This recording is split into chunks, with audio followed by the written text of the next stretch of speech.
Good evening. I'd like to convene the regular meeting of the City Council at 7:12. And would you please rise with me in reciting the Pledge of Allegiance?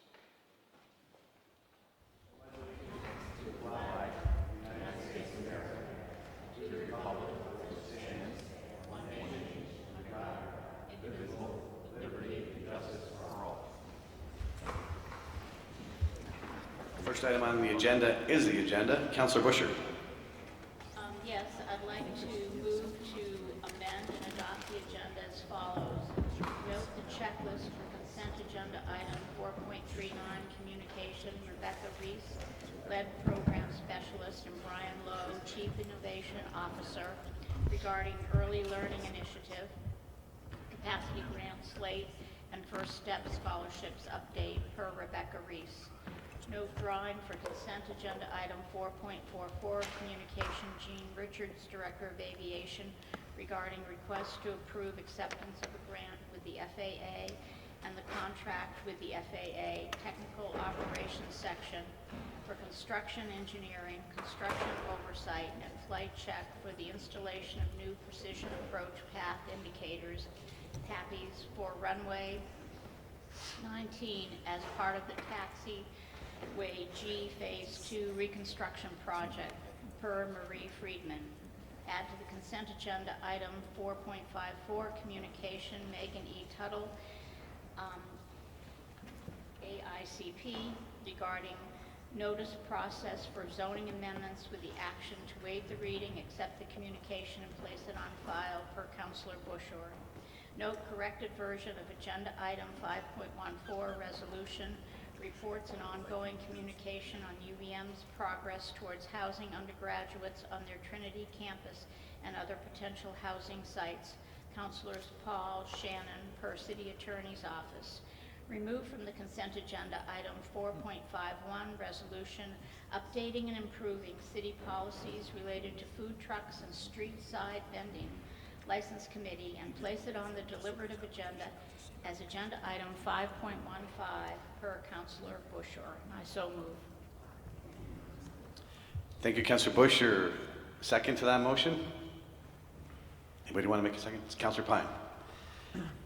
Any discussion on the amended agenda? Hearing none, please, anyone, if you're in favor, please say aye. Aye. Any opposed? That passes unanimously. Second item is our annual reports to the City Council, and the first one is 2.01, Airport Commission. Director Richards and Chair Munger. Jeff Munger.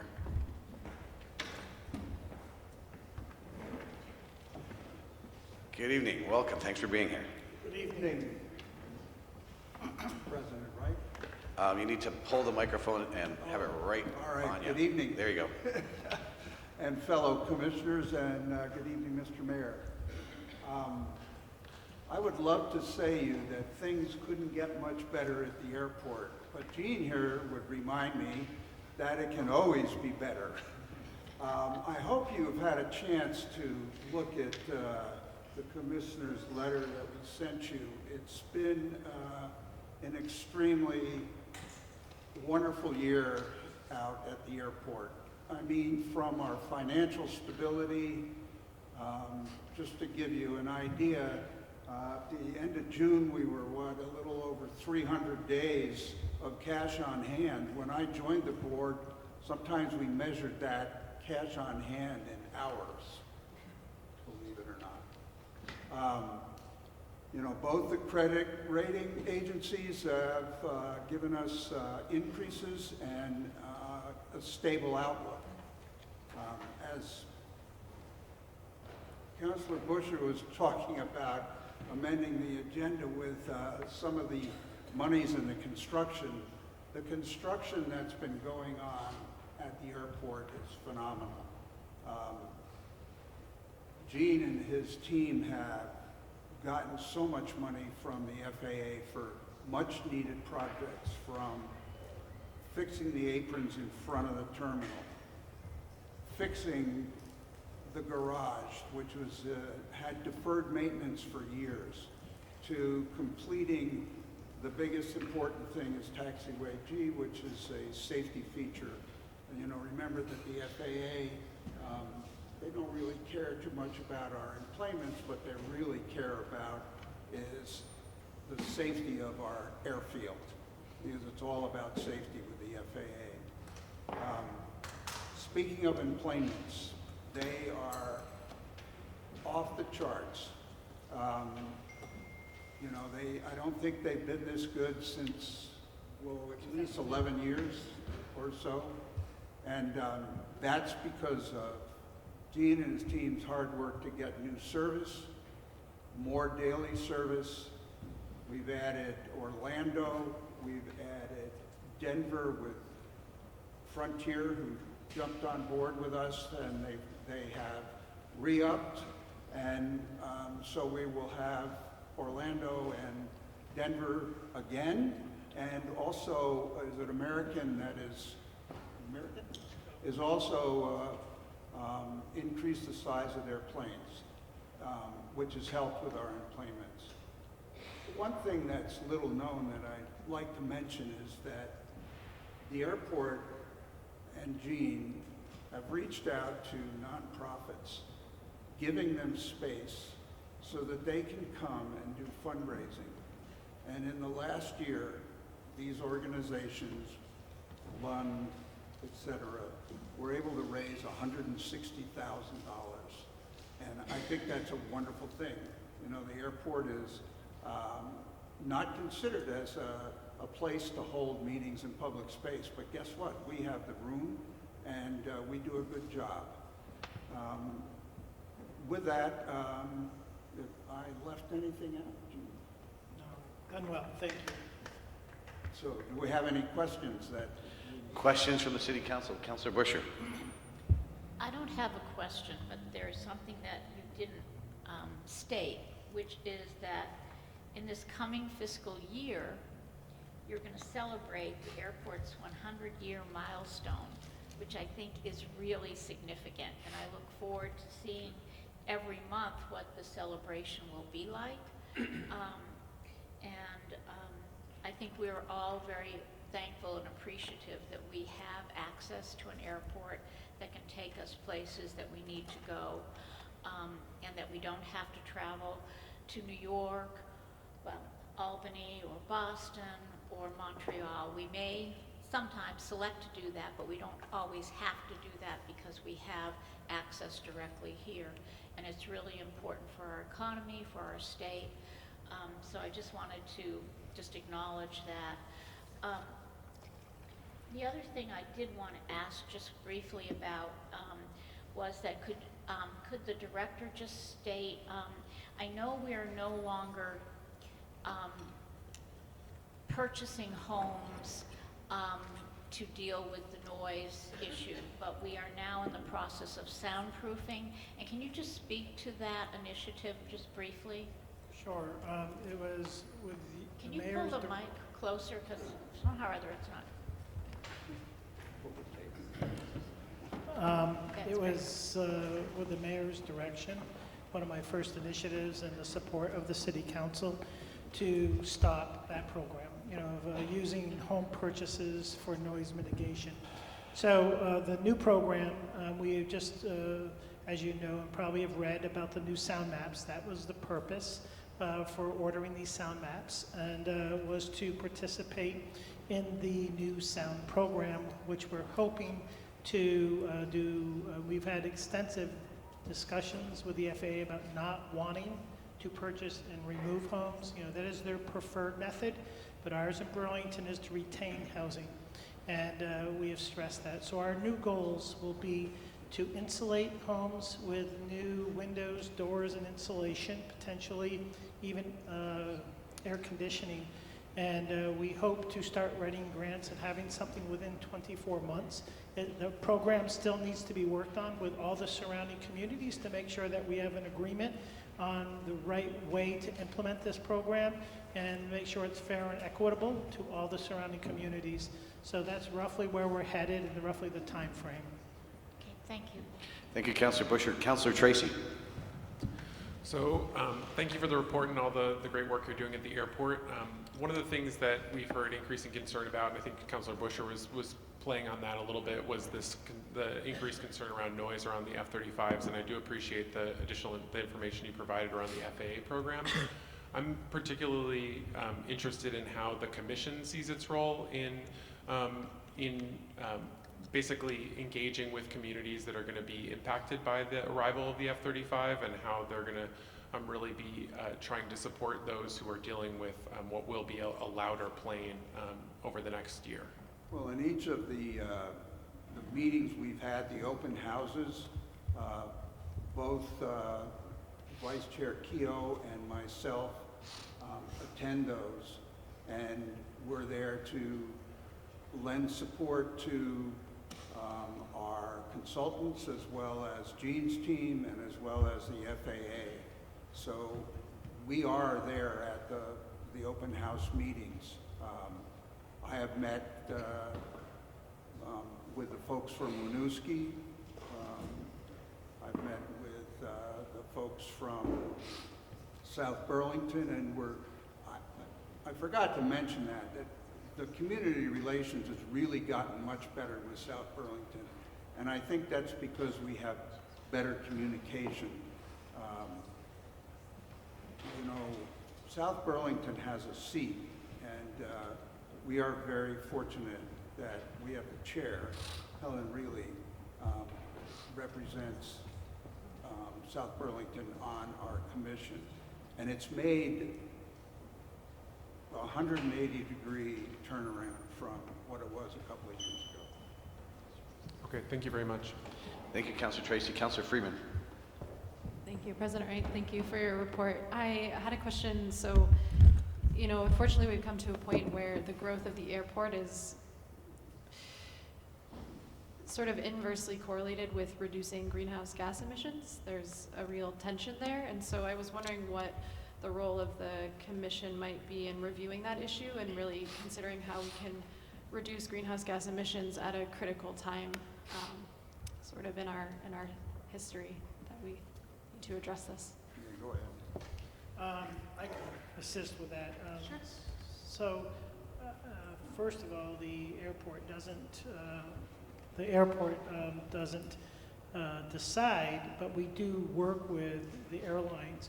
And what I think you will see moving forward is much more efficient and larger aircraft, which will be going towards that initiative. We do, I don't know, yeah, I haven't been out to the airport yet, but when you do, you will see, you know, our solar panels on the roof. We have wind energy. We've done lighting initiatives. You know, we are working very hard for the things that we do have control of. And we have recently put in 12 electric car chargers to attract people to do the right thing, and they've been completely full and very popular. But those are some of the initiatives that we've done. I don't know if that answers your question, but I hope it gets us partly there. Sure, thank you. Councilor Hanson. Thank you. Just to briefly follow up on that, can you just talk a little bit about the role? You mentioned you have some ability to work with airlines on this issue. Can you speak to that at all? Sure. The airlines we meet with twice a year, and the key factor for the airport and for the community is to get additional service.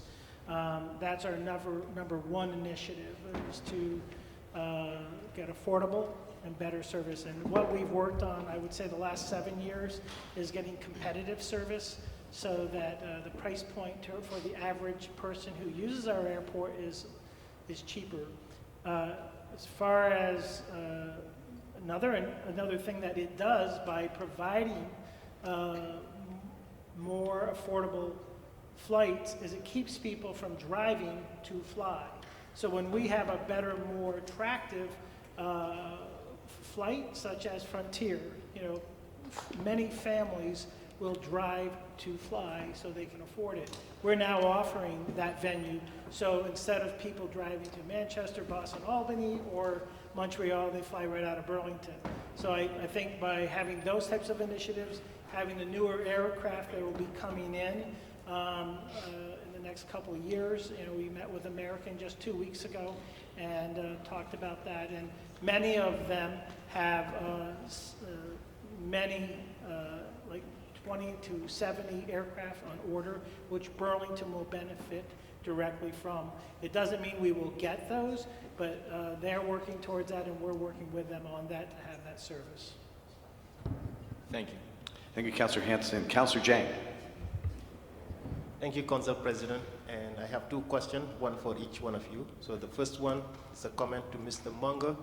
I just heard that you worked for Bernie a long time ago, and impressed that you're still working, serving the city. I worked for Bernie for a little over 8 years, and before that I worked for Senator Jim Jeffords. Wonderful. But my question to you is, have you heard of the issue involved with parking for our partners? You know, people who are hostess, I believe, you know, they expressed some concern around the parking that they lost or relocation of their parking spots. And was just wondering from the commissioner perspective, where is that issue right now? Has it been solved? Or? Well, you know, that's a hard thing. You know, our garage is full, and it's full of passengers. If I understood you, you said that there was a concern of people that were losing their parking spaces. Well, the airport makes arrangements for that. We have various lots around the terminal building that. Sure. That's an easier one. You know what they say about no good deed goes unpunished. So when I first became the airport director, there was a big empty garage. It wasn't doing well at all. And so I saw employees that were walking, you know, maybe 200 or 300 feet to the parking garage that wasn't covered. So I said, I have space, it's empty, come use it for the price that you're using that for. So when we did not need that parking spaces in the garage, we gave it away to the employees. So today, we need that space. So they now have to walk an extra 200 feet and sometimes deal with the elements. You know, it's about 50 cents a day for them to do that, and it's about $1 a day if they want to park in the garage. So if any of you pay for your parking downtown, you'll know what a great deal that is. And so we've tried to make it affordable to them, but any kind of change is a shift for somebody, and that makes some people not happy, but the majority, I would say, are quite happy, and they do have options. And lastly, and I think it's about when you lose something, somebody else is getting something. And you did mention the creation of a hotel at the Burlington Airport. Yes. Do you have any update around it, where it stands? Your lucky night. We actually went to South Burlington DRB last week and were approved.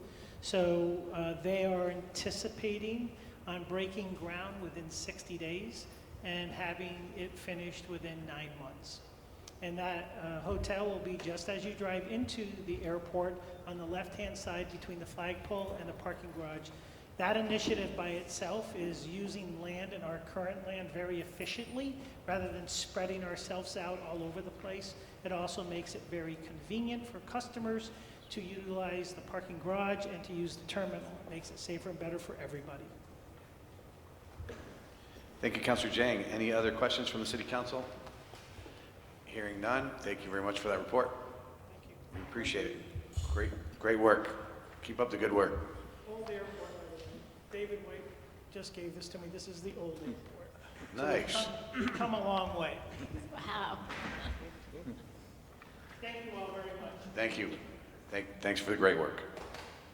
And thank your team for us. With that, we'll close item out and go to the public forum. Time certain 7:30, and it's 7:32. So I'll open the public forum. Most of you probably know, but there is a time light system in front of you. When the middle light goes off, you're winding down to about a minute or so.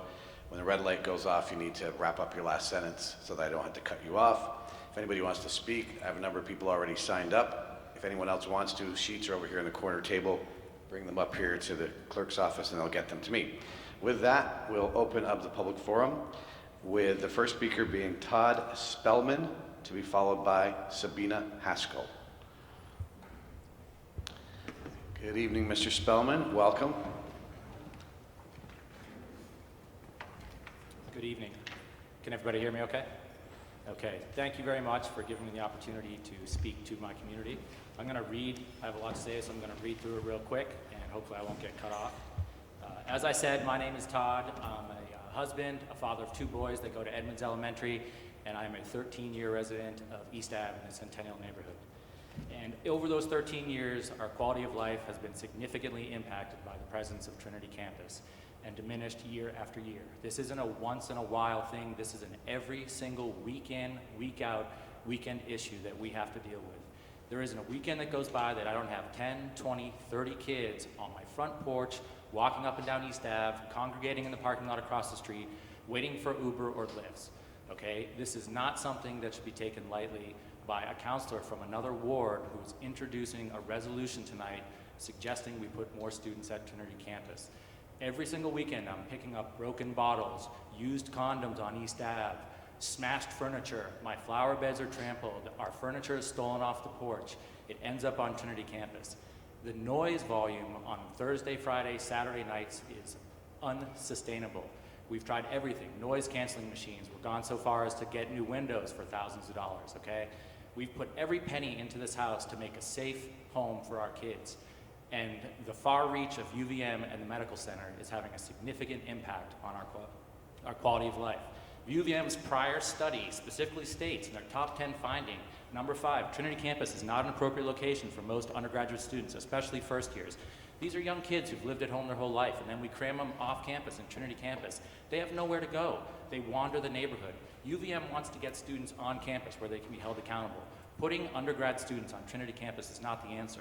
If you want to put graduate students there, medical students, international students, I'll help you dig the hole. That's great. I'd love to see something happen there. But building a bunch of towers or whatever that's some people plan to do and cramming in first-year students is not the answer. And I respect Karen Paul for putting this resolution forward, but she lives in the Hill section in another ward. She has no idea what goes on in our neighborhood.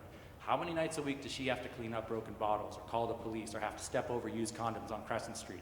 I don't think that happens as often as it does in our neighborhood. And right in her own resolution, it says, right here, I'll read it. Be it further resolved that the City Council acknowledges that the Trinity Campus may be one of several sites under consideration that are appropriate for student housing, and it's not within the purview, nor should it be, of the Council to be involved in the university internal discussion about the location of future on-campus housing. So if it's not the Council's business, why am I here tonight? Why am I holding a resolution that's making it their business? Why am I not home playing catch with my kids? Instead, I'm sitting here petrified that I'm going to have to sell my house because of our quality of life just can't go on like this anymore. And I really need all the members of the council to think about the future, okay? I understand UVM needs more housing. Do it the appropriate way. Thank you very much. Sabina Haskell is up next, to be followed by Mark Hughes. Good evening, Ms. Haskell. Welcome. Hello, thank you. I'm here tonight because I've been a very happy member of the Burlington Electric Department Commission, the Electric Light Commission. I put in an application to be reappointed, and between the time that I did that, I did make an offer on a house to move out of town, and then I pulled out of it because I don't want to move. So I'm here to respectfully ask you to consider letting me continue to serve on the commission. I feel like I've done a good job, and I've really enjoyed it, and I don't really have any interest in leaving the city. Just as an aside, I have lived in Burlington for 8 years. It's the longest I've ever lived in the same place in my entire life, and I'm not a young person. So it's a big deal to me to stay, and I love being a part of the community. And I have 2 minutes and some odd seconds left. Don't feel like you have to use it all. I don't have to. All right, thank you. Thank you. Mark Hughes is up next, to be followed by Mary Fillmore. Good evening, Mr. Hughes. Welcome. Good evening, Mr. President, Mr. Mayor. I come to thank the council for taking me into consideration for for being a member of the police commission. There's been a lot of... Excuse me, Mr. Hughes. Could you pull the microphone in closer? And just as a reminder for everybody, these mics don't seem to work great, so you really got to be right on them. Thanks. How's this? Is this better? Yes. I'm usually not accused of being too quiet. I came to thank the entire council for considering me for a commission, to be a police commissioner rather. It's been an arduous process. It's been extremely trying. I haven't gotten a lot of sleep in the last couple of days, but I think it's definitely an endeavor that I think it's worth every minute of it. So I wanted to thank you all personally for taking the time to consider me and putting this much effort, investment in me, Mr. Mayor and Council. The other thing I wanted to just make very clear is that, just for the record, I want to just state as strongly as possible that contrary to popular opinion, the relationship that I have with the Chief of Police is not adversarial. In fact, Brandon is one of the smartest people I know, and he's also one of the most successful chief in the state. And I can speak qualified on that because I deal with a lot of chiefs across the state, and I see a lot of departments. And I know what I'm saying doesn't come to you, Mr. Mayor, as a surprise because we've had this conversation on multiple occasions. If Brandon were here, I'm sure he would be nodding his head as well. So I just wanted to clear the air on that as a point. I know that there is some concern amongst council members, and if I were you, I would also be concerned, given the fact that what's happening right now is that I'm a community organizer, and most times you see me come before you, we're having conversations about things that need to improve. One thing I can say hands down is and I say this unflinchingly, is there is no better department in the state. It doesn't mean that we don't have a lot of challenges, and it doesn't mean that there are not things that we can still address. Because if we are leading, it's good to lead, just with no I guess, doubt that we will ever not be leading, I guess, for lack of better terms. And I think in my last few seconds, I would just say, again, thank you, and I just want to leave the comments that I'm going to provide the leadership to ensure appropriate transparency and accountability, to restore community trust to the department. I'm going to work to ensure that the commission review to ensure a full commission review with the intention of validating or improving processes and ensuring that the commission is working to serve as a bridge and to meet the needs of both the community as well as the department. I'm going to introduce best practices such as the President's final report on 21st century policing and the National Association of Civilian Oversight of Law Enforcement, and to ensure data-driven and results-based outcomes. And finally, I'm going to seek to ensure that processes are in place for the Commission to have visibility into the department to create the requisite feedback loops. Thank you, Mr. Hughes. To ensure witnesses, to wellness rather, for officers. So again, I thank you for your time, and I thank you for your consideration. Thank you, Mr. Hughes. Mary Fillmore is up next.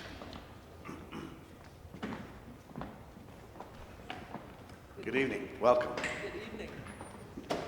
I'm Mary Fillmore. I've lived in Burlington since 1994, and I now live a little more than a mile from the airport, so it won't be a mystery to you that I'm here to talk about the F-35.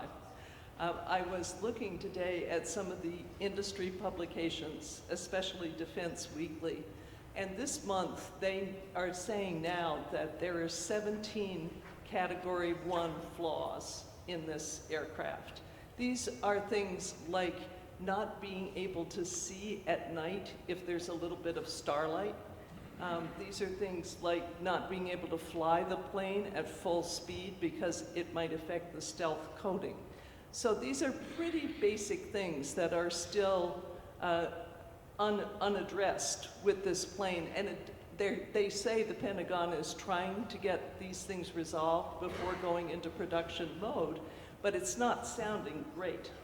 I think, too, I was very unsettled, having lived in Washington for 10 years and feeling that what was then called the General Accounting Office, now the Government Accounting Office, but they issued a report in April that said that half of the F-35s worldwide were not able to fly during an 8-month period in 2018 because they couldn't get spare parts.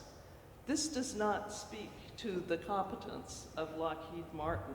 And indeed, the Pentagon's chief weapons tester said in January, there's no way this software is performing as intended. So I'm concerned both about the everyday threat of the F-35. I'm concerned about more rattling in my china cabinets, but I'm even more concerned about the long-term health effects, not just for adults, but particularly for children, of the level of noise that we'll have.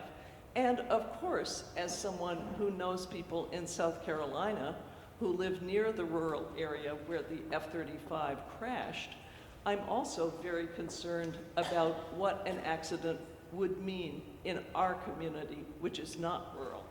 So I'm hoping that as the owners of the airport, that the council will consider reevaluating whether we want this in our very livable city, because this would be a turning away from the quality of life that I think a lot of us really appreciate about being in Burlington. So thank you for listening. Thank you very much. Callie Roberts and Diane Sullivan are coming up to speak together next. And we'll give them the additional time. Good evening, welcome. Hello. Thank you.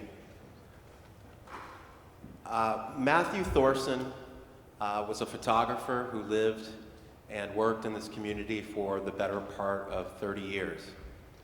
On New Year's Day of this year, Matt passed away after a 2-year battle with cancer. Matt's work hung in the walls of this building, at the BCA Center, at the Tarrant Gallery, and countless other businesses and galleries around the city and the state. Matt's work helped to tell the stories of thousands of Vermonters. Politicians, some of who are in this room, rock stars, artists, farmers, regular people. If you picked up a copy of 7 Days over the past 24 years, you will have almost exclusively seen Matt's work. And for any of you who knew him, he was an incredibly unique individual. And that is why we are proposing that the name of Mechanics Lane be changed to Thorson Way. We have received the enthusiastic support of the property owners that abut the street, the local property owners. And thank you so much for your consideration. Yay. Thank you. Thank you very much. James Mark Lees is up next. Mr. Lees, welcome. Good evening. Last Thursday, Donald Trump aborted the plan to launch an attack on Iran after the Pentagon lawyers told him that 150 Iranian casualties would be expected, and that number would violate a law of war principle called proportionality. The law of war principles are part of U.S. law, and they must be followed by all military forces under all circumstances, whether overseas or at home, whether amidst a shooting war or during peacetime. Here in Vermont, our National Guard must observe these military law principles too. Last week I talked about one of them, military necessity, and how there isn't any military necessity to base F-35 jets in a city as compared with basing it remote from populated areas. And the principle of distinction is another one of them. And it requires separating dangerous military equipment from populated areas to avoid harming civilians. We don't have that required separation here. The Air Force admitted that the F-35 based at the airport will be so intermingled with civilians in a city that 3,000 Vermont families will be exposed to such extreme noise as can damage hearing and impair the learning of children. Gene Richards also admits this violation of distinction with his plan to insulate houses. Wouldn't be needed if there wasn't going to be harm. But he didn't mention that the insulation does not protect when windows are open or when citizens go for a walk with their dog. Also, distinction is violated because a crash in a city is a catastrophe compared to a crash in a remote area. And it's also human shielding of nuclear bomb delivery vehicles with several cities and towns filled with civilians violates distinction. And that's a war crime. This is the moment for council and mayor to press the military to uphold its own laws by aborting the plan for basing F-35s at a city location, and instead for a mission for our Air Guard, call for a mission that meets requirements of the law in a city location, because it does not harm thousands of civilians. Thank you very much. Thank you, Mr. Leach. Kara Montague is to be followed by Robin Lloyd. Good evening. Welcome.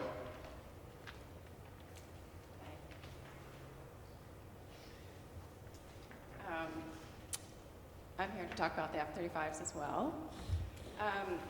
Thank you for your resolution last year against the basing of the F-35s at the Burlington Airport.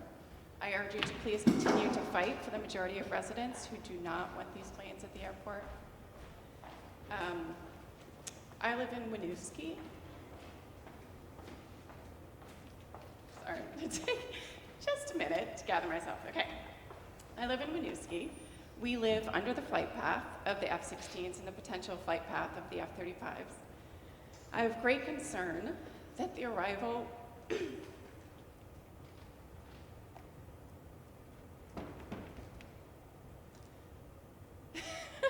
watching my clock, that the arrival of the F-35s will have a deeply negative impact on my town and my neighbors because of massive noise pollution and the safety risks associated with crashes.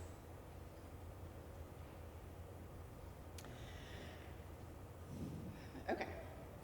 In addition to the well-documented negative impacts that will come to Winooski from the F-35s, we have now learned that they will bring a new and greater threat. Last year, the Air Force revealed through the 2018 Nuclear Posture Review that the F-35s would be made nuclear capable and would carry a nuclear mission.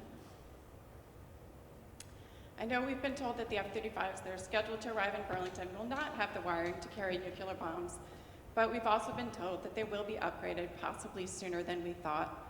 And when they are upgraded, we probably won't be told. And if nuclear bombs are restored in Vermont, as they were in the 1960s, we certainly won't be told. And when the nuclear upgrades happen, the airport and all of us could become targets of a nuclear strike. We would become a target because during war, you target the bombers, not the bombs.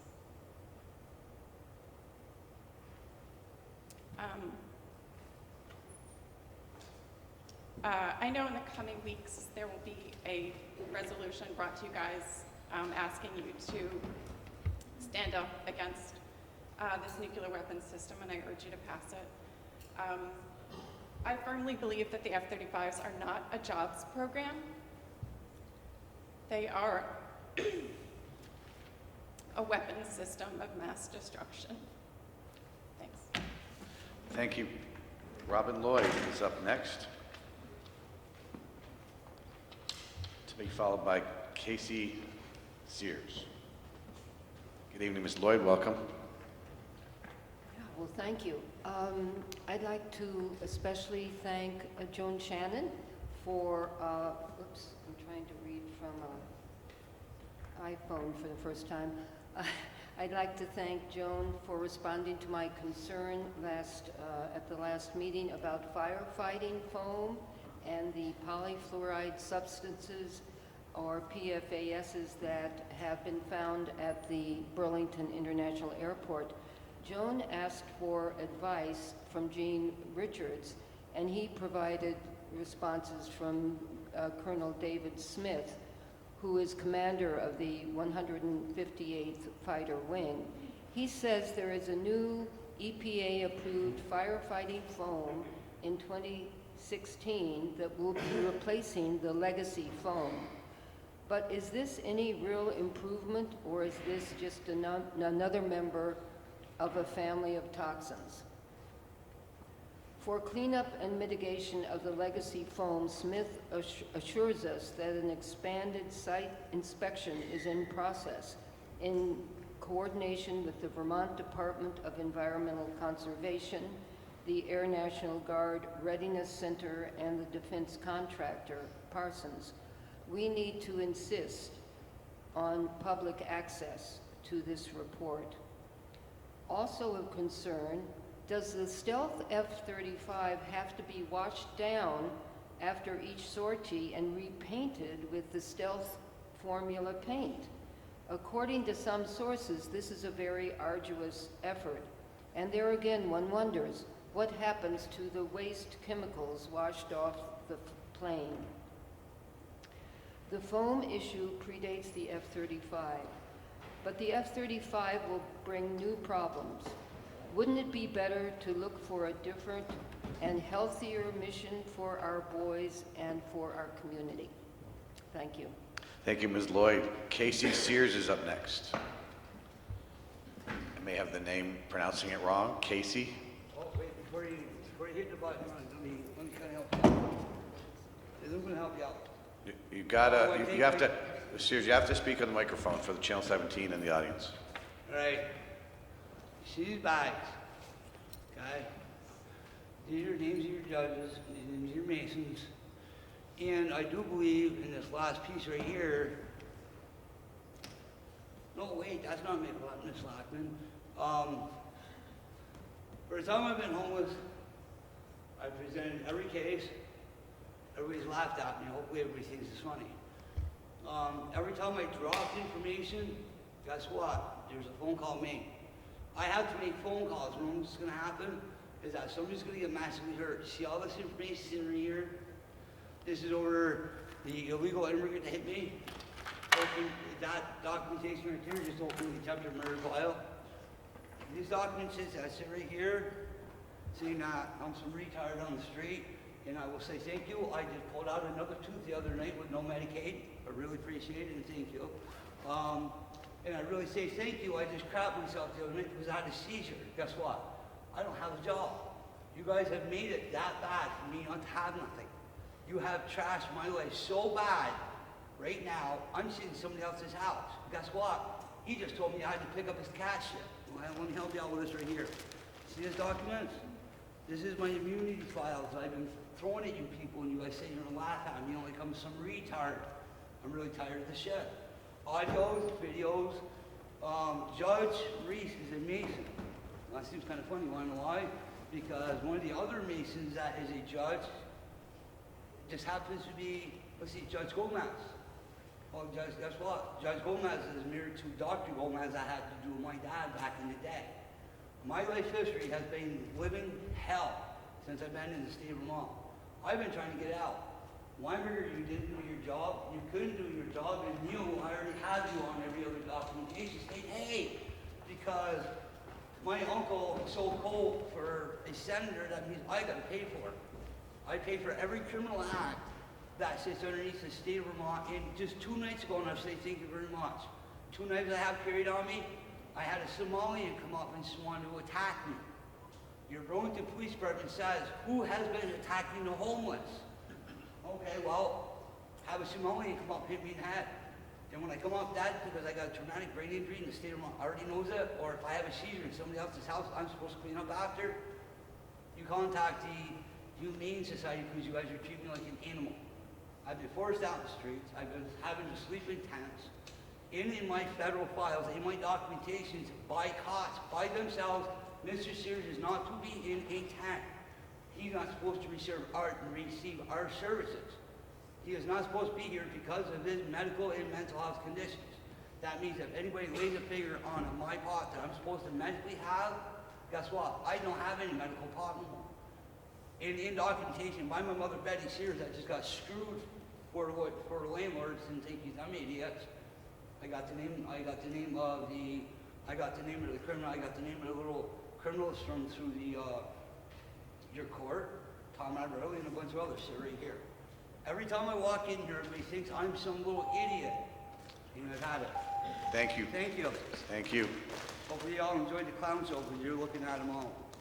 Our final speaker is, I can't read the first name. The last name is a little difficult too. Broslin? Hannah Breslin. Sorry. That's all right. Thank you. Good evening. Welcome. Thank you so much for correcting my terrible handwriting. My name is Hannah Breslin. I'm an applicant for the Board of Conservation, and I wanted to thank you all for the consideration for that position. But I also wanted to provide some reasoning as to why I submitted my application to this board. I've been a resident of Burlington. I'm Ward 2 for 10 years, and prior to this, I lived in larger cities. One thing I love about Burlington is we do have a quaintness to us, but we also do embrace progressing and growing, and that's exactly what we're doing. But I have a lot of concerns for what's being taken into consideration for a lot of the developments occurring here in Burlington, especially considering it appears our sewage system is quite outdated, at least outdated to the size that we are starting to grow to. From my understanding, millions of gallons of untreated sewage has been poured into the lake at least yearly, or from what I have heard, we have a lot of pollution occurring within the lake. There's a lot of pressure onto our sewage system. I know that we're getting more rain than usual, considering that is a direct result of climate change, but with this pressure that we're continuing to put onto a sewage system that does seem a little bit outdated with all of the growth that we are seeing, I have concern for the general environment, not only in the city, but also in our lake. That's essentially why I wanted to get more involved, I guess maybe to gather a better understanding of the developments occurring, its effect on the environment, but also to really have a say as well into it. So thank you all for your consideration and your time. Thank you. We have one more person signing up to speak.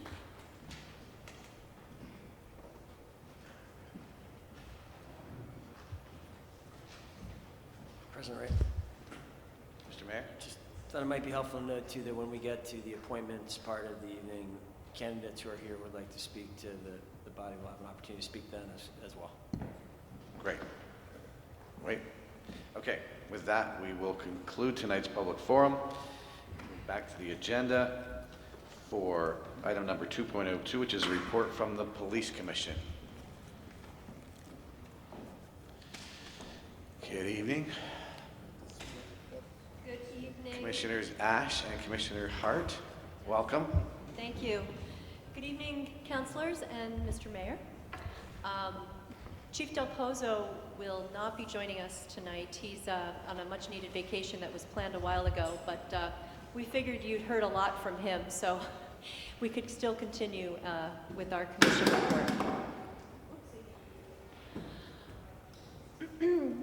Before we get started, there's two things that I just want to say in case we run out of time.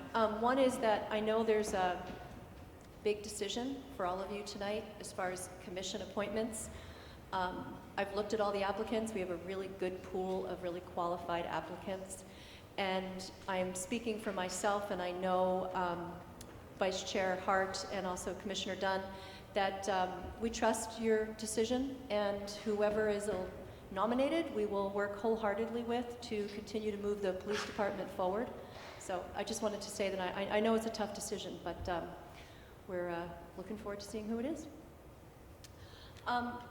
I am fortunate to have a really competent vice chair, Commissioner Hart. She really did the heavy lifting for doing this annual report, so I'm going to pass it over to her. So we're not adding anything to the report. I just want to introduce or explain why it looks a little different from past years. And when we went, first of all, we learned in May that this was due at the end of May, and I'm not sure why that was different because we've always approached it that it's a report that goes from July 1st to June 30th. So I guess that's my way of saying this might have been a little more robust if we had the time that we were anticipating, right or wrong. Anyway, when it came time to do the report, I thought, you know, we should go back to what our directives are for these reports instead of just doing what has been done in years past. What are these reports supposed to look like? And that's where we found a 2011 resolution as to what is expected in annual reports. And so we did that. The headings are verbatim, I believe, from that resolution. So I wanted to explain why it looks different. It's because we went back and wanted to make sure that we were actually doing what is charged of us in the annual report. I think the past reports were more of a chief's report, where really we wanted this to be from the council, our voice. So at this point, we are prepared to answer questions, but don't have anything to add to the report that we're presenting. All right, thank you. Questions for the commissioners? Councillor Busher. So, hi, thank you. Thank you for being here tonight. So I found it informative and interesting that you included the language from the city charter regarding some of the functions that you oversee or work with the police department to accomplish. And I wasn't quite sure. I mean, you start off with the fact that you continue to struggle with the exact purpose of the commission, and I think that the community, all of us, have added to that confusion, because I think it was more narrow in scope before, and we've broadened it because we feel like, I think over time, I know I and the people I represent are expecting different things from you, and you realize that also. But the points, the bullets that you include here, I just wondered, do you have issues with some of these? And if you do, I'm trying to figure out, how does the commission present to the community and to the council changes in what your direction is or your mission is? Because I feel like I don't always benefit from hearing that directly. And I think that communication would strengthen us also as we move forward. So could you just speak to, are you highlighting these because you agree with them, or that you think they need greater clarity, or are you just making a statement? So truly what we wanted was, for this report, which is the first that goes back to what we understood our task to be, is to put in one spot, really more for use going forward, everything that we could find that speaks to what we are supposed to be doing. But I will tell you that we do have an issue, and I shouldn't say we, I'll speak for myself, but what we struggle with is bullet 2. And the Board of Police Commissioners shall hear any appeal filed in a timely manner. So it's really a struggle. If we are overseeing complaints, then an appeal comes to us. So let's say we oversee a complaint about an officer, and then action is taken and the officer appeals. It comes back to the very same group that was providing input. So that's one thing we struggle with, and so that's why we've made some of the decisions we've made about limiting how many commissioners review a certain investigation, so that others. So yeah, there are concerns about it, but that wasn't why these are. This is meant to be inclusive of everything we could find, so that it's easier for new commissioners. We know we're going to have at least one new commissioner, and so I think part of this is hoping to make it easier for new commissioners coming on to really have a better overview, because for a lot of us, we joined the commission and didn't have any guidance as to really what are we supposed to be doing. Thank you. I just want to make one statement. For me, at some point, it would be interesting to know if you think these bullets are complete or whether they need to be modified, because I modified them for myself when I read them, because I thought, oh, I think I would prefer to have it this way or that way.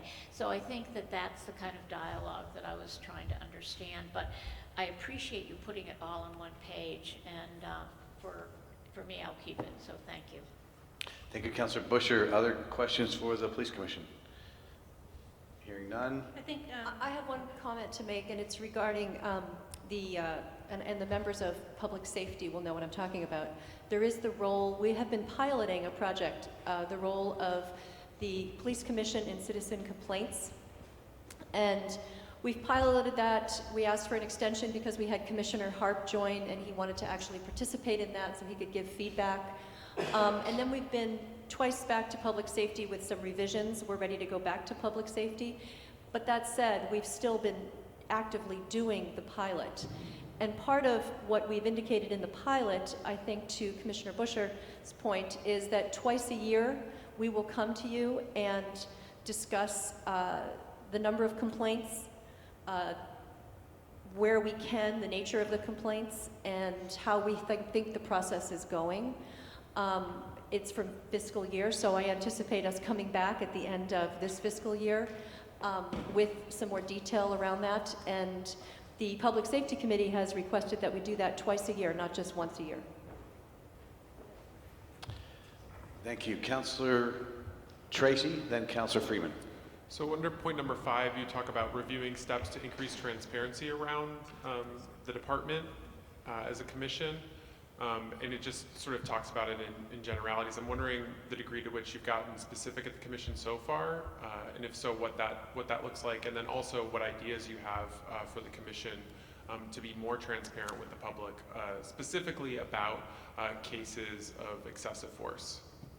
So I'll give that one a go. We just want clarity.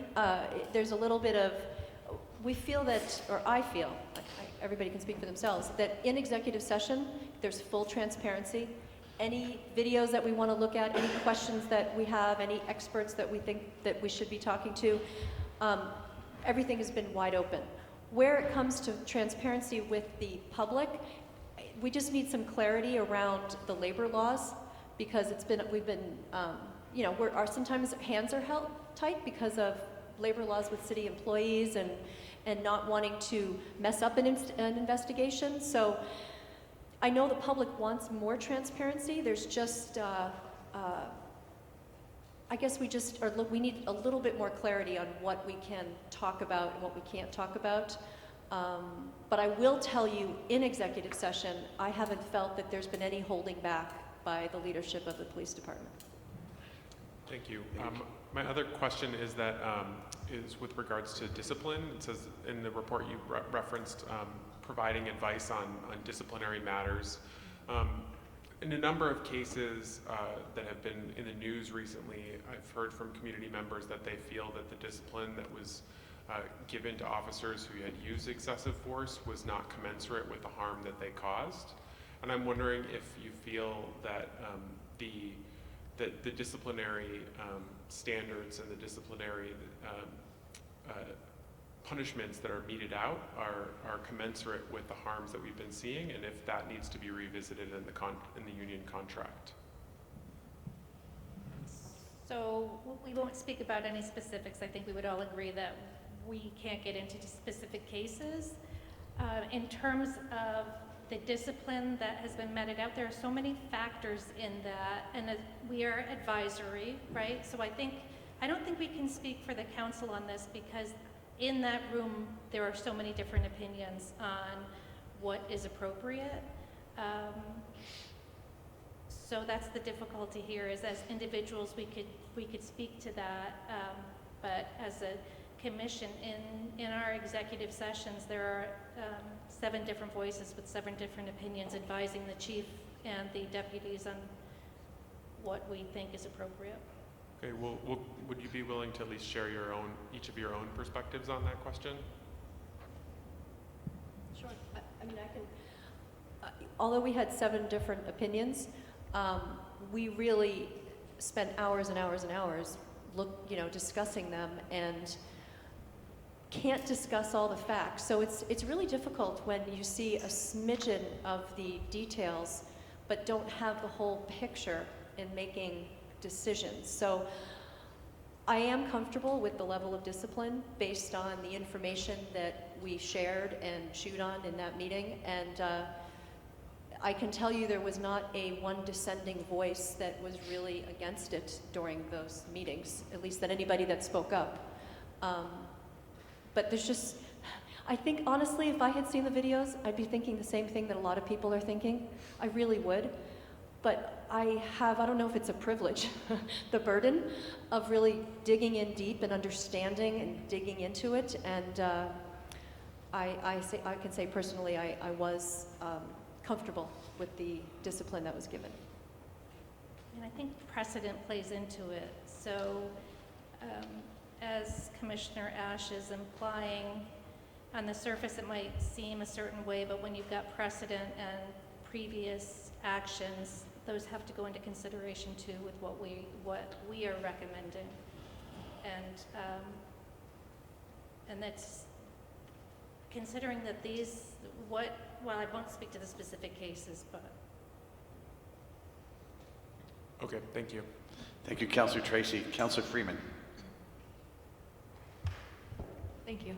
I had a question sort of in a similar vein to Councilor Busher. I did, the language of, we continue to struggle with the exact purpose of the commission did stand out to me in terms of the report. And so I was hoping if you could further elaborate on how, and I know you've spoken to this a little bit so far, but to me it's still, I think, a little unclear what's your feedback in terms of the best way to really clarify and truly secure that scope and the directives that you will have as a commission? So one of the biggest struggles is what is advisory, right? And I think that the struggle for us is the expectation from the public that we aren't necessarily advisory, but that we have more say than that. But I think that's a struggle as folks who come onto the council learning that it's an advisory role. And so that is some of what we are expressing is for the council as a whole, individuals who are struggling with what that means to be advisory. Because you can advise, and this is not based on any particular cases or anything, but people can disagree with what you advise. So in theory, it could be a toothless commission. I don't think for a second that we are. That dialogue with the chiefs doesn't reflect that at all, but that's what's the difficulty with advisory. Thank you, Councilor Freeman. Oh, I had one more question. Okay. Sorry. And then the other question, sort of similar to Councilor Tracy's questions about certain departmental directives and policies and procedures. I saw in the report that certain directives were taken under review by the commission, and I'm wondering what the process is for those directives to be taken under review. I think, there were certain ones that I was particularly interested in looking at regarding use of force, various other policies around how we respond to certain populations in the city. And so I'm just wondering what the process is. Is that for taking up specific directives? Is that something that's been determined by the commission on a case-to-case basis?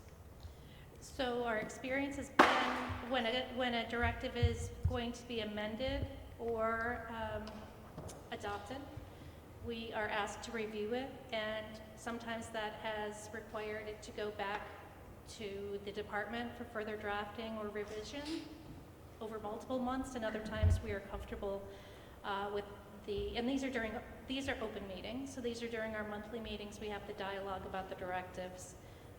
And so if we're comfortable with it, it gets adopted. Otherwise, it goes back and forth with revision based on our input. So those are new directives, those are not pre-existing? It would be both. It is both. Yep. So amendments or review of existing directives and new directives as well. Okay. So if it comes to our attention, for example, one of the things we have thought is if the city adopts the social media policy, we would want to review the police department's social media policy because we already know that it needs updating. So but we don't want to do that while the city's social media policy is under review, but we anticipate that that would be something that will come up in front of the commission for review, is that directive on social media. Okay, thank you. Thank you, Councilor Freeman. Councilor Pine? Mr. President, the question I have is related to ones that have already been asked, so I apologize if it sounds a little redundant, but I think there's a number of issues that the council and the commission still have to figure out, and your report really highlighted that for me. I guess what I'm saying is just thought it'd be a good opportunity to just name it, that we have not provided perhaps the clearest sense of direction and guidance to the commission, and the commission maybe hasn't been as transparent with us or hasn't been communicating with us at the level that we need to have this relationship work better. So I think just going forward, I'd like us to develop a closer relationship between the council and the commission. I'm not exactly sure how, but I think we need a focused work session or retreat or something that we really make this a priority. I don't think anyone would disagree with that, and I think it's historical, so no one's pointing the finger Right. at this council, Exactly. and I know no one's pointing the finger at this commission, but I certainly agree with you. Okay, thank you. Thank you, Councilor. Thank you, Councilor Pine. Anyone else? Hearing none. Thank you very much for that report. And Councilor Ash and Councilor Hart, we all appreciate your service on the commission very much. Thank you. Moving back to the agenda for the consent agenda, Councilor Busher. Yes, I'll move to adopt the consent agenda and take the actions indicated. Councilor Busher has moved adoption. Is there a second? Second by Councilor Paulino. Any discussion? Hearing none. All those in favor of adoption and taking the actions indicated on the consent agenda, please say aye. Aye. Any opposed? That passes unanimously. We are now going to recess the regular city council meeting to convene the Liquor Control Commission meeting at 8:19. First item on the agenda is the agenda. Commissioner Roof. Move to adopt the agenda. Seconded by Councilor Tracy. Any discussion? Hearing none. All those in favor of adopting the agenda, please say aye. Aye. Any opposed? We have the agenda. Item number 2 is the consent agenda. Commissioner Roof. I move to adopt the consent agenda, taking the actions as indicated. Seconded by Councilor Tracy. All those in favor of passage of the consent agenda, please say aye. Aye. Any opposed? We have passed the consent agenda. Item number 2.03 is an application for festival permit. Commissioner Roof. Thank you, Commissioner Wright. I'm sorry, that is wrong. That's on the consent agenda. Item number 3 is the deliberative agenda, and 3.01 is the first class restaurant bar liquor license application for the boardroom. Commissioner Roof. I will move 3.01, approval of a 2019-2020 first-class restaurant bar liquor license application for the Boardroom LLC, DBA as the Boardroom, located at 3 Mill Street. Second by Councilor Tracy. Any discussion? Hearing none. All those in favor, please say aye. Aye. Aye. Any opposed? Passes unanimously. Item number 4 is adjournment. So moved. Seconded by Councilor Tracy. All those in favor of adjournment, please say aye. Aye. Any opposed? Hearing none. We have adjourned the Liquor Control Commission, and I am now going to reconvene the regular city council meeting at 8:20 for the purposes actually of recessing it in order to allow the mayor to convene the city council with mayor presiding. Mr. Mayor. Thank you, President Wright. I will convene the City Council Mayor presiding at 8:21, and I'm immediately going to call for a very short recess. So we'll be back in 2 minutes. All right.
Call the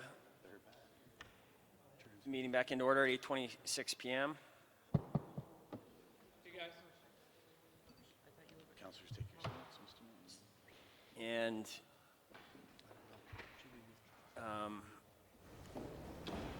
the first item on the agenda is the agenda. I'd welcome a motion on the agenda. Move to approve the agenda. Is there a second? Second by Councilor Paulino. Discussion. All those in favor of the agenda, please say aye. Aye.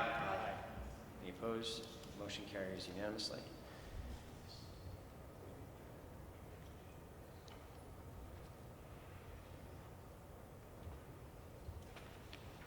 Next item on the agenda is the consent agenda. I'd welcome a motion regarding consent agenda.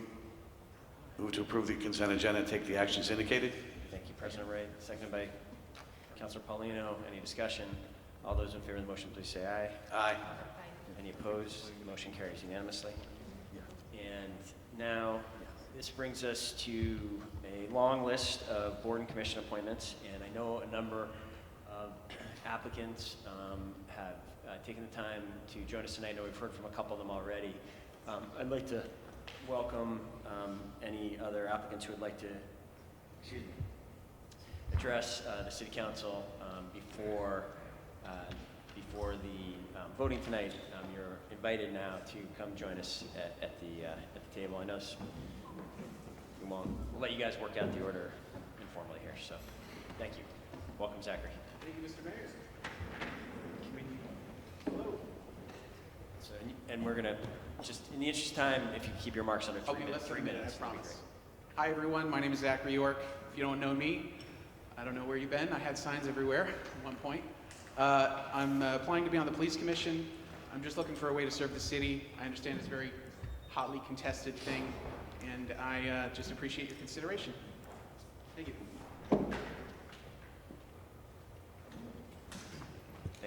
Thank you, Zachary. Welcome. Hello, my name is Jabulani Gamash, and thank you for letting me speak here. I'll get right to it. While most people sleep in Burlington, I am bartending on the corner of Church and Main Street. I get done work about 3 in the morning, so I've seen the good, the bad, and the cars in front of the courthouse from time to time. With that, from what I see out there, I think I'd be a great candidate to be on the commission because it's good to have a well-rounded voice that sees it all downtown. And thank you.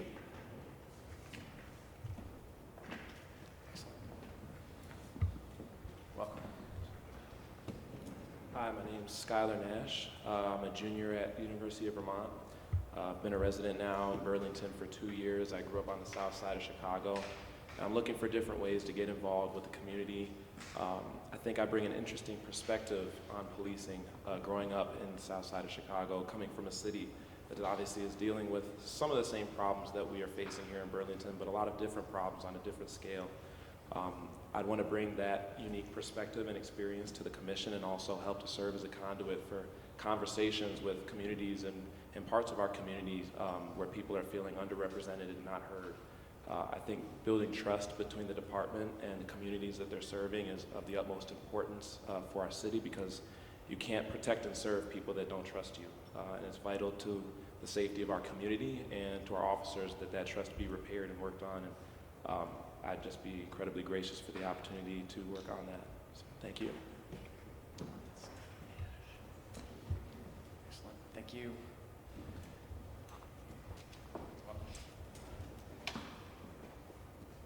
Good evening. My name is Jim Dunn. I currently do serve on the commission. I was appointed 3 years ago to fill an expired term, so I've really completed half of a full term. And, you know, when I went on the commission 3 years ago, I thought that I have a relatively unique experience here in the city. Some of you know I spent 10 years as a labor attorney for the city as their chief labor negotiator all through the 80s, and including negotiating contracts with the police union and the firefighters, other city employees. I was the personnel director during some of that time in the 1980s. I then went on to become a labor attorney representing labor unions, including the Burlington police officers for many years, including state police. So I've seen the department from both perspectives. And when there came an opportunity to serve on the commission, I thought, well, this was really a perfect opportunity to bring, what I felt was a fairly balanced look at, how this works, how it should work, and some of my experience to this commission. And I think to a large extent that's been true. This has been a trying time in the sense that we've been given some significant issues to deal with, and that's been good.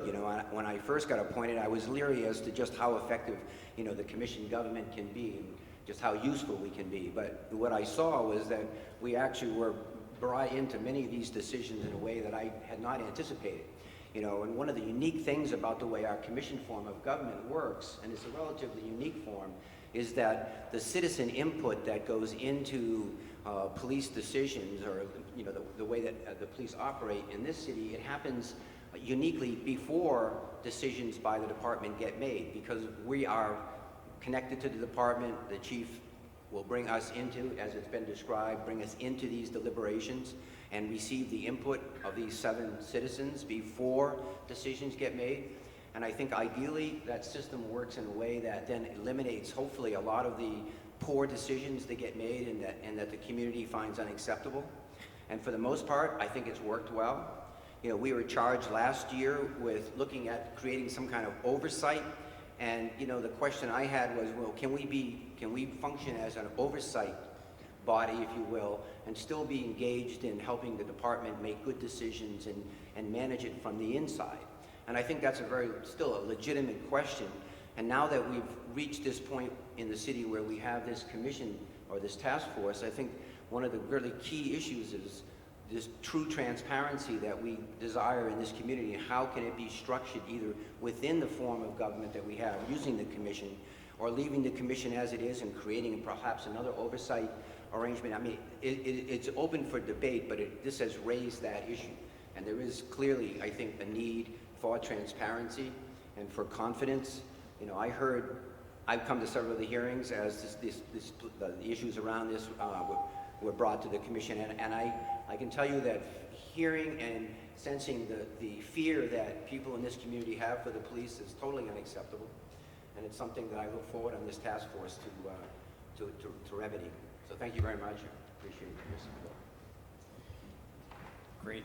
Thank you to all the applicants. Is there anyone else who wishes, who's made an application, wishes to speak? Okay. I'm going to close this session then, and in a moment, just a quick kind of summary explanation for the public at home and here on what we're going to do next.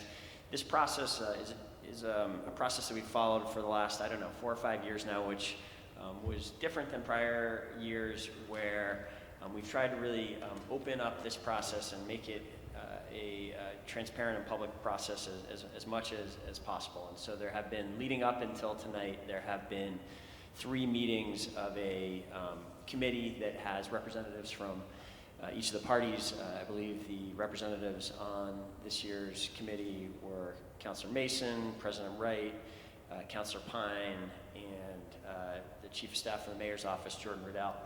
And that group met on 3 occasions, and applicants for all of the commission seats, and I think there's about 30 that we are appointing tonight, maybe that's a little high, were all invited to come and speak to the committee if they were interested. And that was really an addition in just in the last few years, to have that step in the process where we weren't simply looking at these written applications that came in, but that people had an opportunity to come and speak to the committee.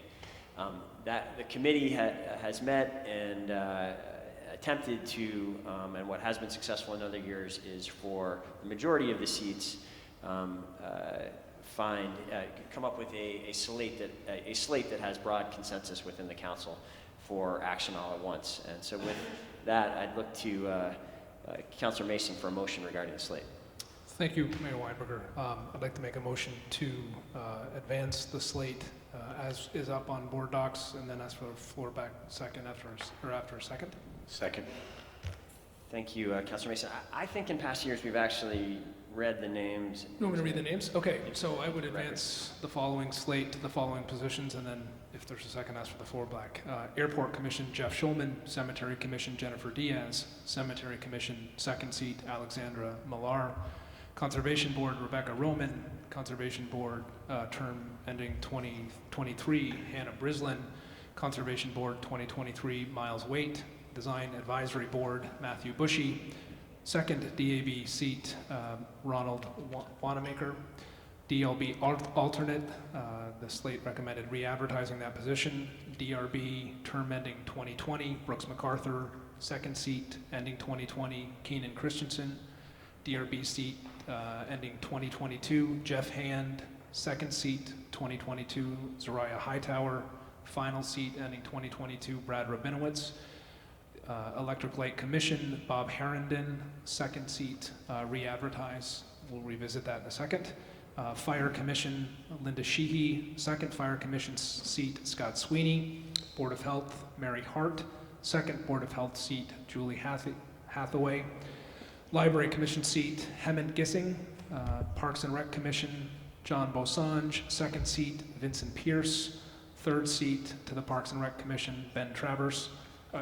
Third, and then the fourth seat to the open seat to the Parks and Rec Commission. Recommendations that be filled by Andrea Todd. Planning Commission, the incumbent Alexander Friend. Police Commission to be discussed, 3 open seats. Public Works Commission, Robert Alberry. Second Public Works Commission seat, Peggy O'Neill Vivanco. The Retirement Board seat, Bob Hooper. Board of Tax Appeals, term ending 2020, re-advertised, we have no applicants. Board of Tax Appeals, second seat, ending 2022, Peter Dang. Final Board of Tax Appeals seat, ending 2022, re-advertise. Vehicle for Hire Board, for term ending 2022, Jeff Munger. Second seat to be Vehicle for Hire Board, Bill Keogh.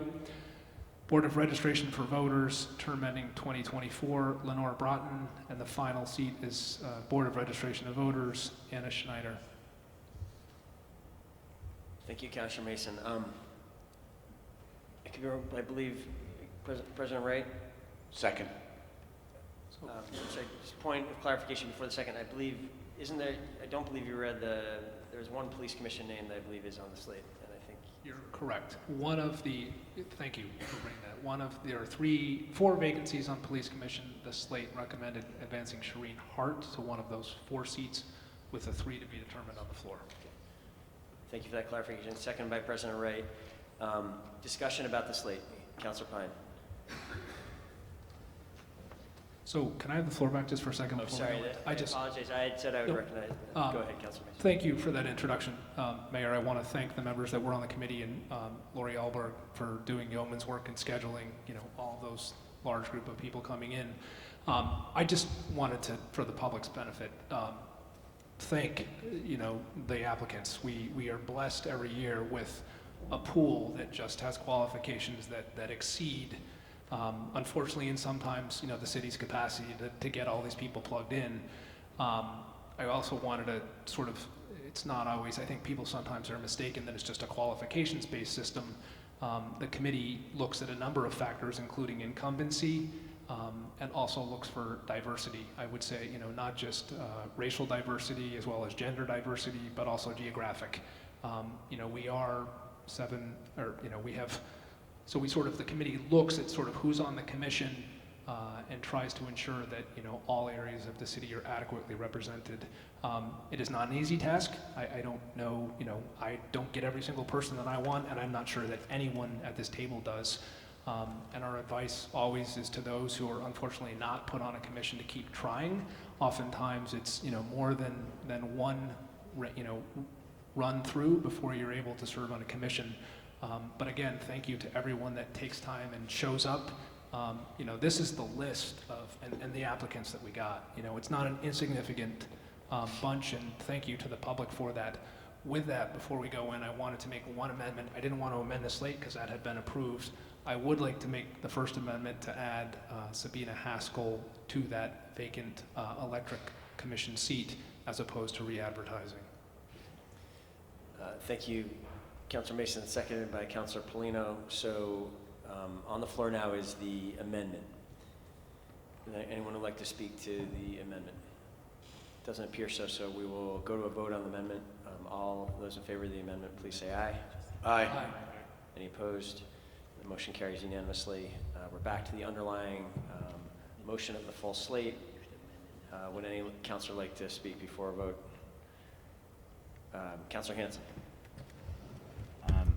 I'd like to make an additional amendment to appoint Michael Long to the DRB alternate commission rather than re-advertise. Is there a second for that motion?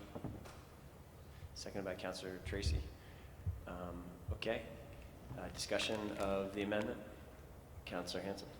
So this was an open seat. There was one applicant, Michael Long, who has served on the commission in the past and is well qualified for the position. So I don't see why we would re-advertise that position. So I'm hoping we can advance him as part of the slate.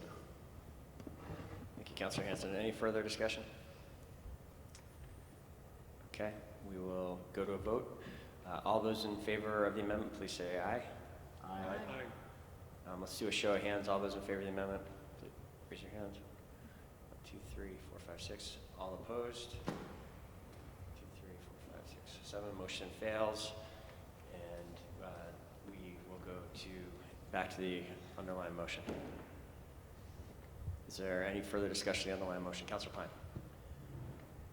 Yeah, Mr. Mayor, the process that we now use has some advantages, and I think it has some real disadvantages.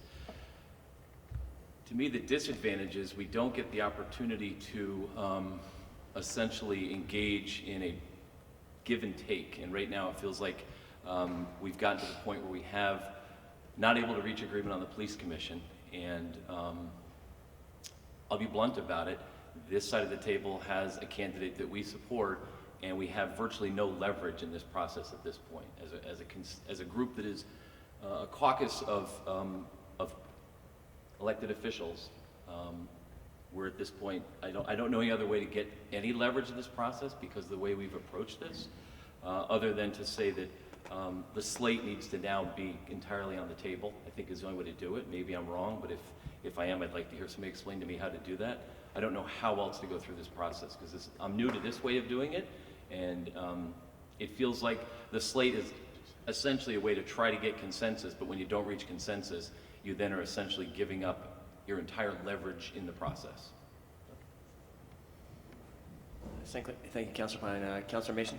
So I can only speak as someone who's been through this process. This is consistent with the way that we've done. I'm not suggesting, every councilor has the right to pull off every piece of the slate, but the way the committee has acted in the past is exactly as we did here, which is try to reach consensus, on those candidates that we felt we could move forward. Historically speaking, there have always been 1 or 2 stragglers, that have not been agreed to, and the discussion has been on the floor. So just for what it's worth, this has been consistent with our historical practice, but acknowledging that, we have also said any individual councilor has the right to pull off any or all candidates from the slate. Councilor Pine. If I could just then ask for somebody to explain to me how those remaining seats on the police commission, how the candidates will be nominated and voted on. I don't have a clear picture on that, so if you could walk us through that. Sure, I'd be happy to speak to that, Councilor Pine.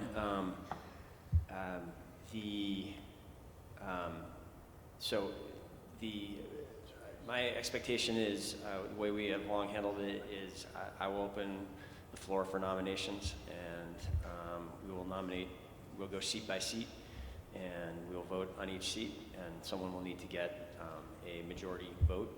We will keep voting on that seat until there is a majority of 7 votes, and that's really I think that's the full process. They're an alternative. That's the process I'm anticipating, Councilor Pine. Councilor Shannon. Thank you, Mayor Weinberger. I think our thinking in the past, in the process of having the panel and having the negotiations and developing a slate, was that anybody that you want, I understand, none of us have a majority on, in our caucuses, and everybody is at the table, and anybody can keep somebody off the slate as their leverage in the process. But I don't think that, and I didn't attend the meeting, so perhaps there's something that I missed, but I think at the end of these meetings, everybody knew that there was an agreement on the police commission, and that was the one thing that people wanted to keep off the slate. If you wanted to keep someone else off the slate for leverage, you certainly could have done so. But I'm not sure that keeping, voting on all of these positions where there was consensus in any way moves forward the disagreement on the police commission. Where there was disagreement before, I expect there will continue to be. So I think those negotiations hopefully are happening in the subcommittee, because that's why we have the subcommittee. And just one quick clarification. My understanding is the idea of having a slate to move these nominations forward is a long-standing precedent. It's what is new. What I meant to indicate was new was simply that there was an open meetings with interviews with each of the candidates leading up to it. I think this slate process has been going on for very many years. President Wright. Thank you. There's no question that this process has been going on for a number of years. It actually originated with Councilor Siegel. She began that process, and to find a more transparent process. This is the process. We unanimously agreed with this. All 4 members of the committee agreed with it, unanimously. But nobody here has any more leverage than anybody else as we go forward. I have commissioners that are my favorite choices, and I don't have any more leverage than anybody else has in winning that vote. So the argument of we don't have any leverage if we don't break up all the slate, I think this would be really creating a very bad and destructive process and precedent. And I hope that we go forward with the agreement that we made. It's not going to make any difference in terms of leverage. I don't have any more leverage with the commissioners that I want than you do or anybody else does. So I hope that we can go forward now and move forward and make some decisions here. Thank you. Any further discussion? I see Councilor Busher and then Councilor Tracy. Is there anyone else who wants to be in the queue? Going to Councilor Busher, then Tracy, then Roof.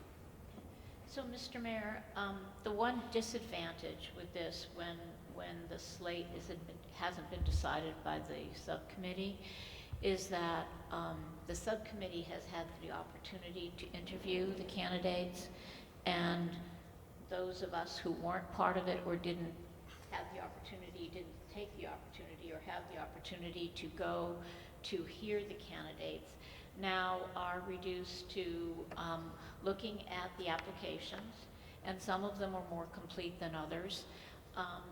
And I feel that that brings us to a challenging point.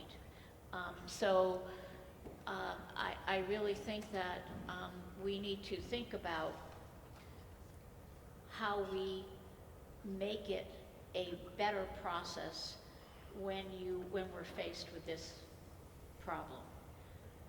To me, and this is not for tonight, but to me it would have been better if we had all of the people who aren't being appointed, if they were willing, come so that we could ask questions and then make that determination.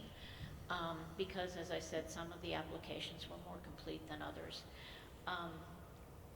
As an independent, I find it really awkward. I tried to find out from others what their thoughts were about these various candidates, and read all the resumes, but it's really hard.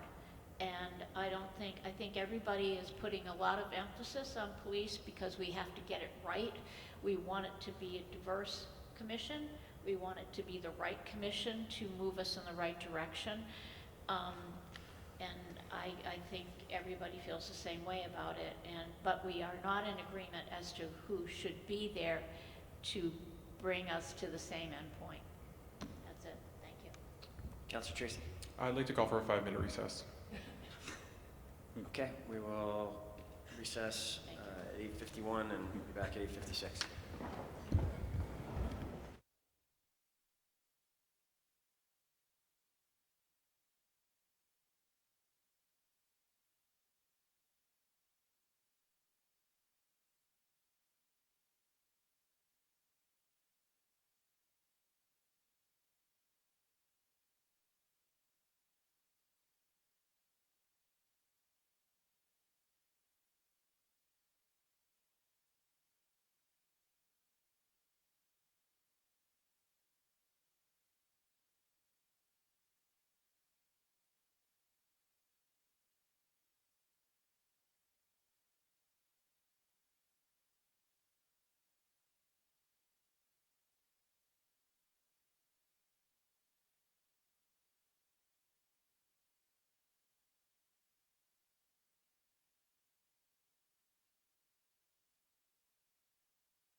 It's 8:55. Let's resume. City Council with Mayor presiding. Councilors.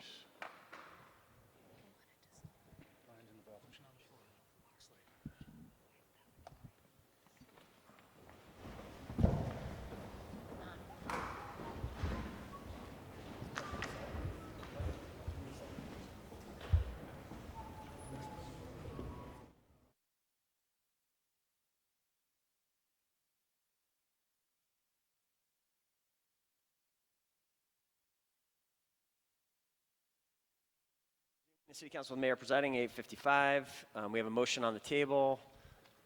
The slate is on the table.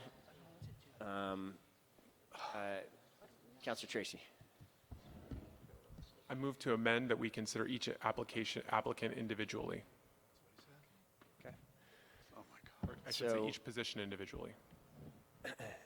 So we need to vote again? I don't know. We just need to vote again. We need to just vote against this. Sharon, you are not.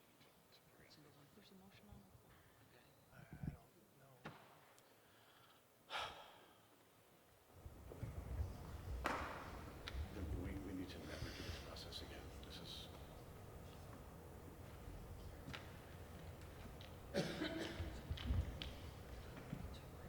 I'm sorry. Point of order. Yes. I made a motion and it has not been seconded. Okay. Is there a second for it? Is there a second? Well, I made the motion. sorry, before, actually, on the advice of the council, I don't, the city attorney, would you like to speak to? Sure. I think rarely do we turn down amendments, but if it totally guts the entire substance of the motion, then it's not an amendment that's in order. And here, I don't know how you would amend an order for the slate to say, let's break it up into multiple votes, because that requires new motions for each one. So I think what you have to do is, if you want to decide on them individually, is that you vote no on the slate. And then you have a chance to then, if that motion is successful, then you put each one up individually. Attorney Blackwood, may I then divide the question?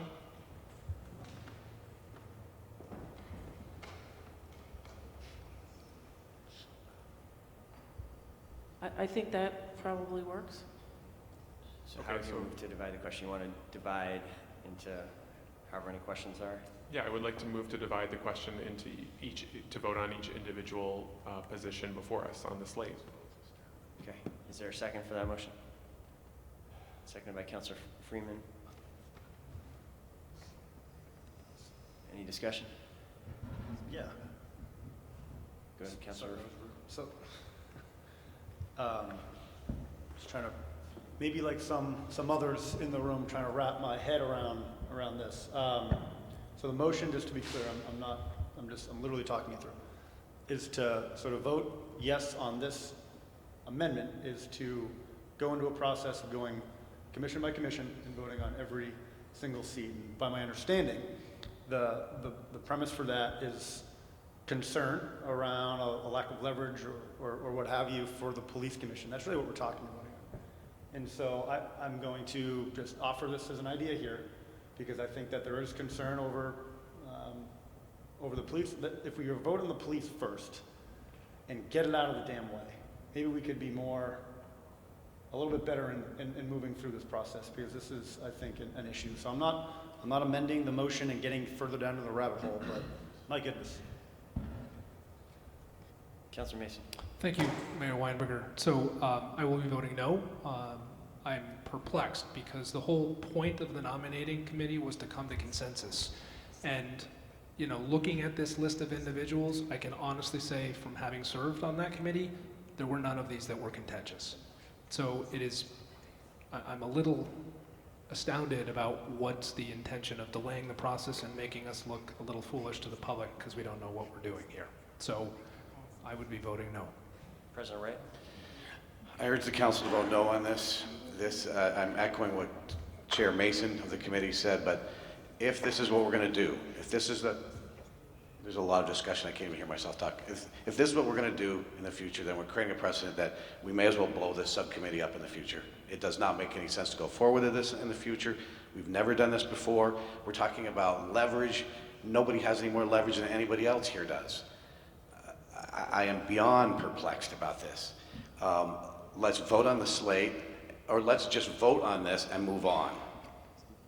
Okay, I think City Attorney makes some important clarification. By dividing the question, we are then going to have a series of questions on the slate. Slate still exists right now. We will be dividing that slate into however many different votes it is, and then just be moving forward. There will not be a new chance for nominations on each of them. It will be, you would have to vote down the person, I think. And then I suppose if an individual was voted down, then we'd be in a little bit of uncharted territory, but I think we would then come back to try to fill that after we've gone through each of the question items. Is that clear on what this vote is? Point of information. So understanding that as it is, City Attorney Blackwood, Council Roof made a point with regards to dealing with the police commission first. We have an amendment on the floor. We also have another thing. If we wanted to do what Council Roof is, I would be willing to, if we move up the police commission to deal with that first, I'd be willing to withdraw my amendment, but I don't think, that would bring us back to the slate.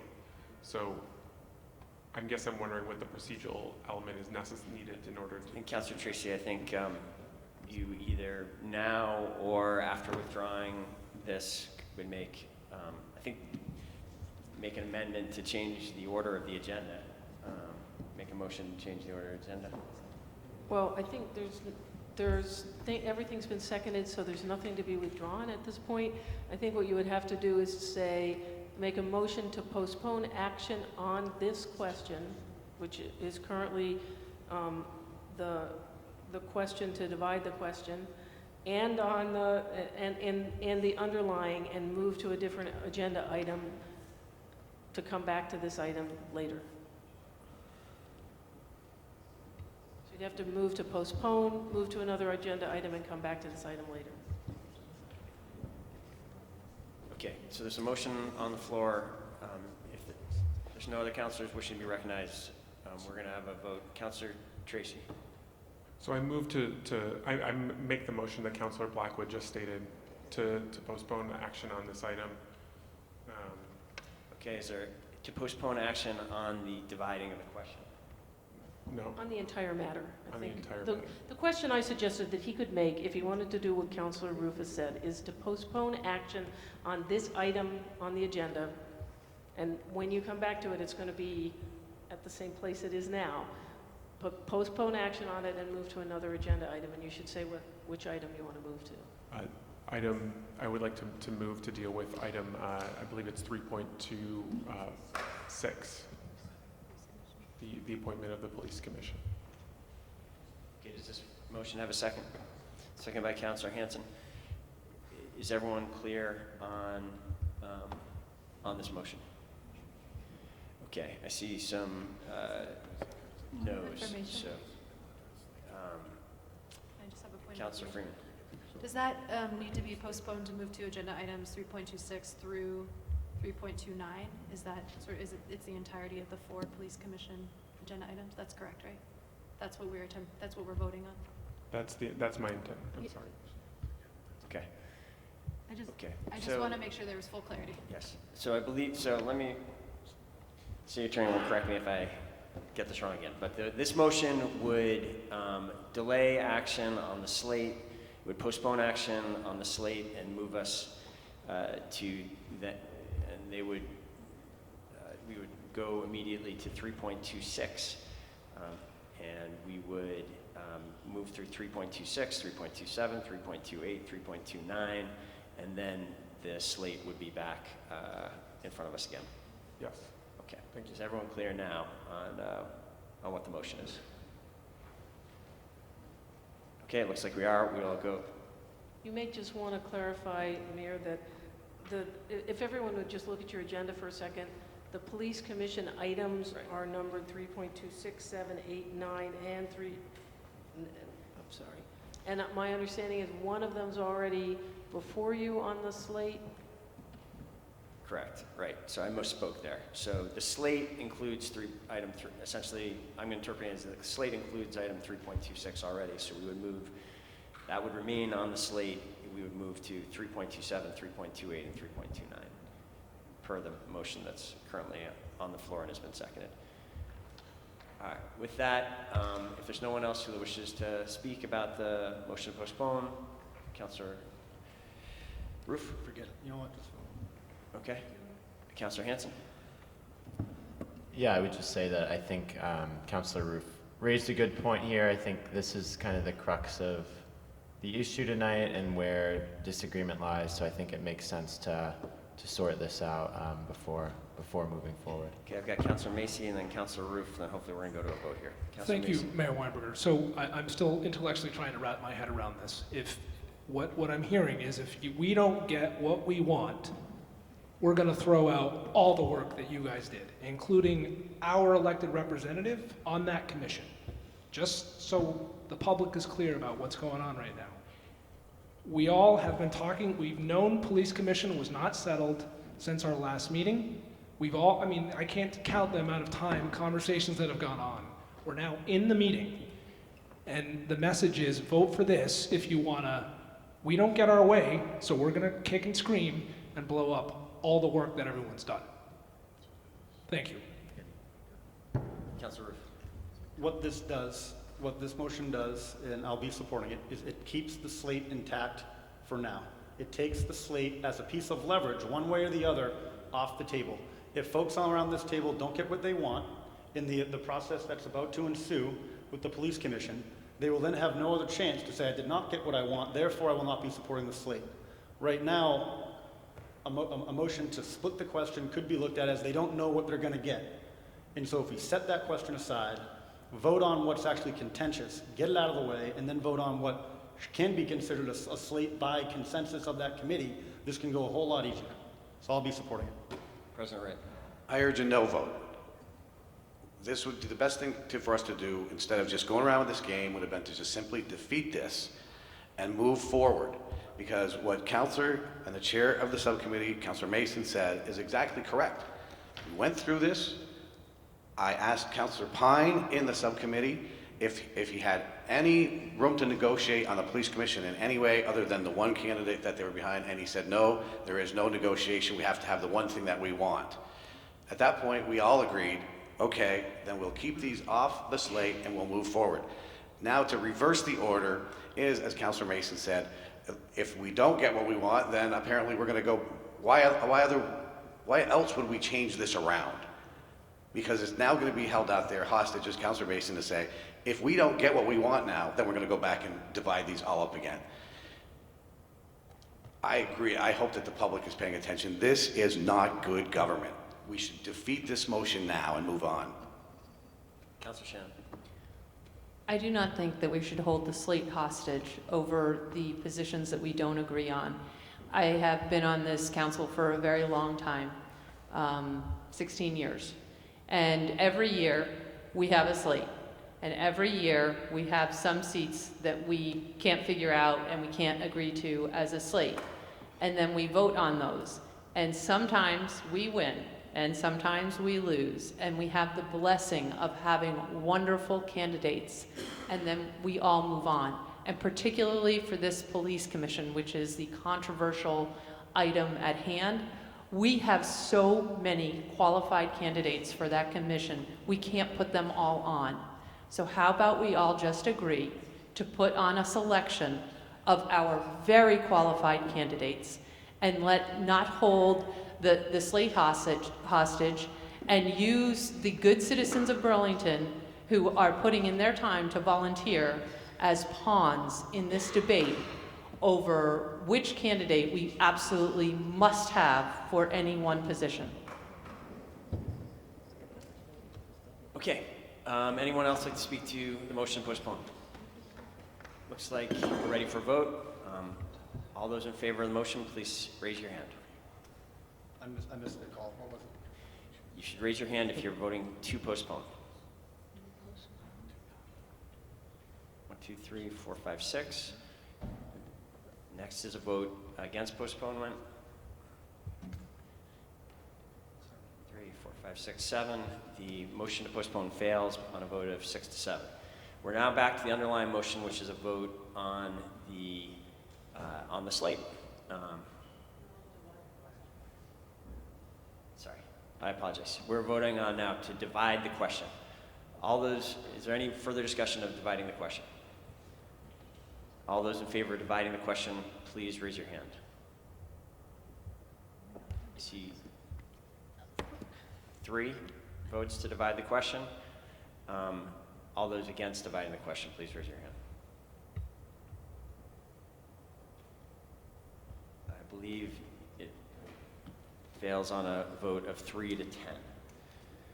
We are now back to the underlying motion, which is the slate. Anyone like to discuss further the slate? Seeing no hands, we will go to a vote. We are now voting. Yes vote is a vote to approve all the candidates on the slate, and no vote is to vote against the candidates on the slate. All those in favor of the slate, please raise your hand.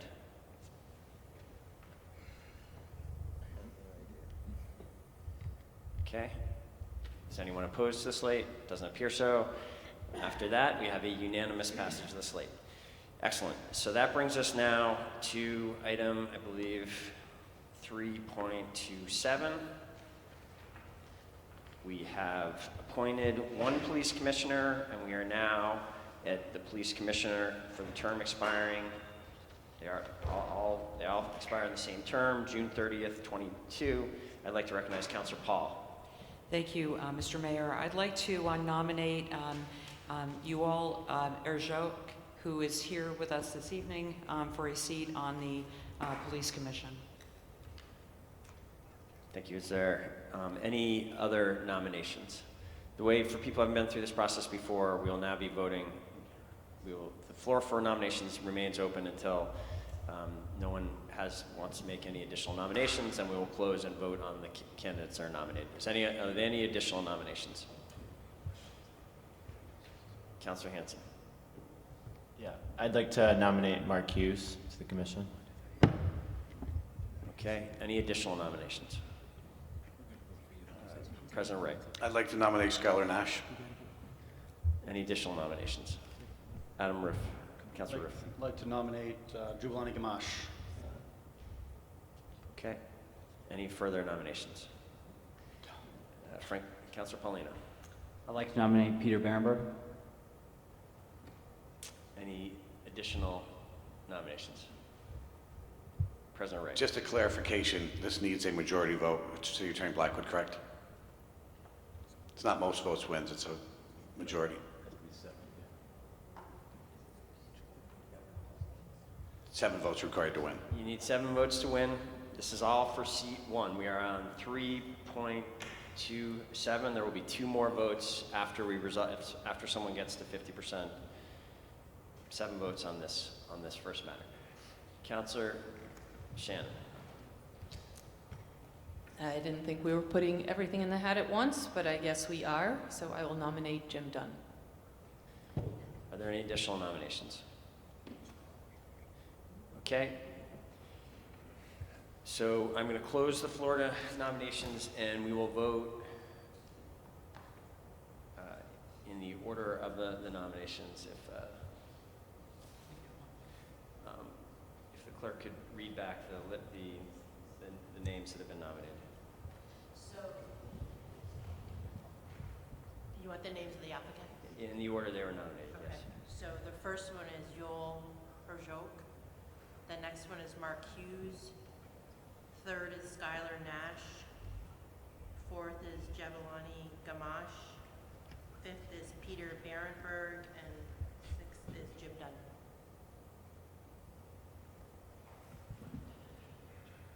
Point of information, Mr. Mayor.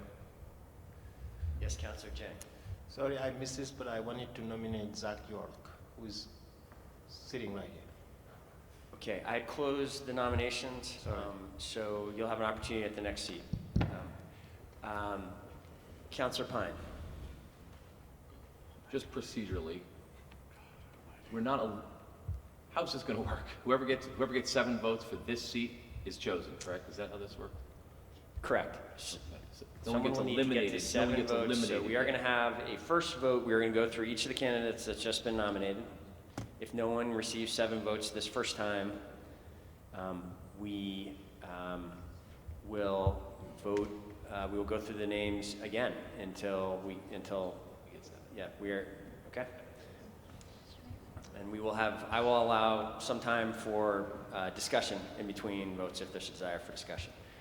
Okay, so I see a couple hands. I've got Councilor Hanson and then Councilor Busher and then Councilor Paul. So, sorry if I misunderstood that, but if multiple of these nominees receive 7 votes, That then- can't happen. You get 1 vote. You get 1 vote. Got it. Got it. Thank you. Councilor Busher. Mr. Mayor, if any of the people that are nominated are present and haven't had an opportunity to introduce themselves, is it okay for them to take I think that that's an opportunity? excellent suggestion, Councilor Busher, since it does appear that one of the nominees did not have an opportunity to speak before. So if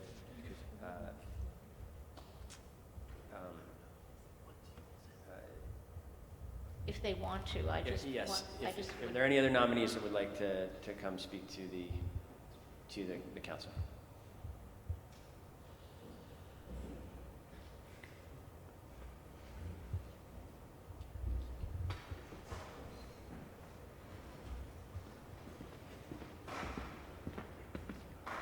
Welcome.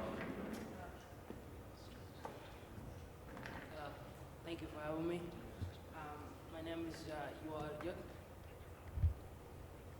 You do need to speak right into the microphone. You have to get very close to it and speak right into it. My name is Yuval Yuk. I grew up in Burlington. I've been here for 14 years, and I'm running for the police commission because I feel that there's the gap between the police and the community is very wide, and I want to help to shorten that gap and to and bring the trust back to the community. And that's I feel like it's I was never real person who get involved in this type of work, but obviously the latest incident in the city definitely made me I know I had to step up because I do this type of work with the youth around Burlington, and I think my time is now to step up and to help the city as a whole. Thank you for having me. Thank you.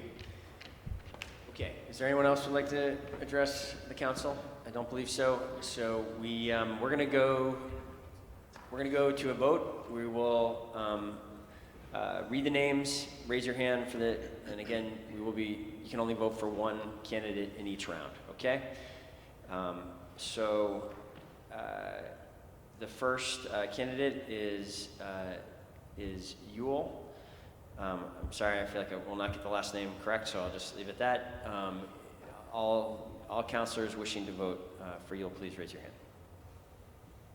Wait, sorry. You. What do you want? Okay, 1, 2, 3, 4, 5, 6, 7, 8, 9, 10, I believe.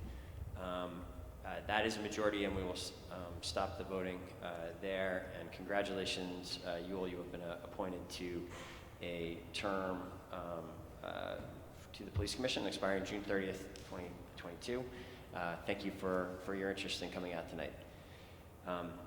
So, item 3.27 is now done, and we are now at 3.28, and the floor is open for nominations. I recognize Councilor Roof. I will once again nominate Jubilani Gamache.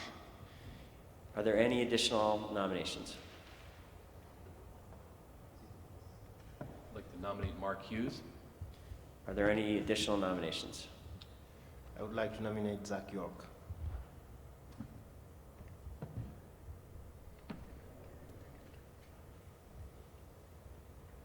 Okay, are there any additional nominations? Okay, I think we will close that with those 3 nominees. So there is Jabu Gamache, Mark Hughes, and Zachary York. We will again do the vote in the order of the nominations. And again, the rule is someone needs to get to 7 votes before we move on. All those in favor of appointing Jabu Gamache, please raise your hand.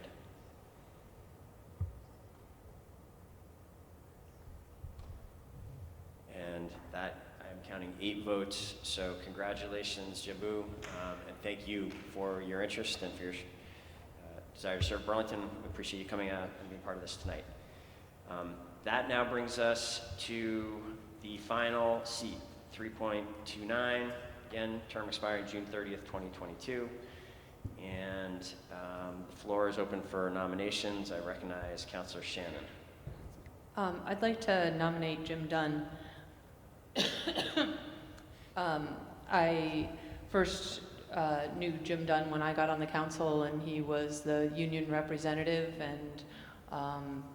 and I think he's been a long time progressive and worked for the administration for a while, I believe. But I've also come to know Jim as a neighbor and have met and talked with him about his service on the police commission. One of the reasons I supported Jabu is because I really appreciate his varied perspectives on policing as a bartender. And I think that Jim Dunn brings the same type of thing to the table when he is doing his work on the police commission. He has served on the police commission for 3 years. He has been completely engaged. He has, I think, really pushed back at times on some issues that have been happening with policing. He is not afraid to challenge the chief, while at the same time not being adversarial. And I think that that is really important. Jim has served well, and I think that we need to, while we need new blood, we also need some continuity. And I feel strongly that we should reappoint Jim Dunn to the police commission. Thank you. Thank you, Councilor Shannon. Councilor Pine. I place and name the nomination of Mark Hughes, and I'd like to just make a quick comment on Mark, but before I do that, let you know how difficult this process is. Jim Dunn is actually somebody who I've known probably longer than most people in this room tonight, and I had conversations with Jim several weeks ago about my goal with this police commission is to bring new perspectives, new voices, and a new approach to being a police commissioner. As he came in here tonight, I planned on supporting Jim for this seat, but after the voting the way it has occurred right now, I'd like to explain why I'm going to be supporting Mark Hughes instead. I'm going to quote a friend who sent me an email today saying all the people on the police commission are wonderful people. They give of their time, they love this community, they're trying to do the best they can. However, the police commission right now in our history as a city needs new voices and stronger voices. Mark Hughes has the ability to represent personal lived experiences and perspectives that are not being heard at the commission. He's not afraid to speak up, which I get can actually annoy some people.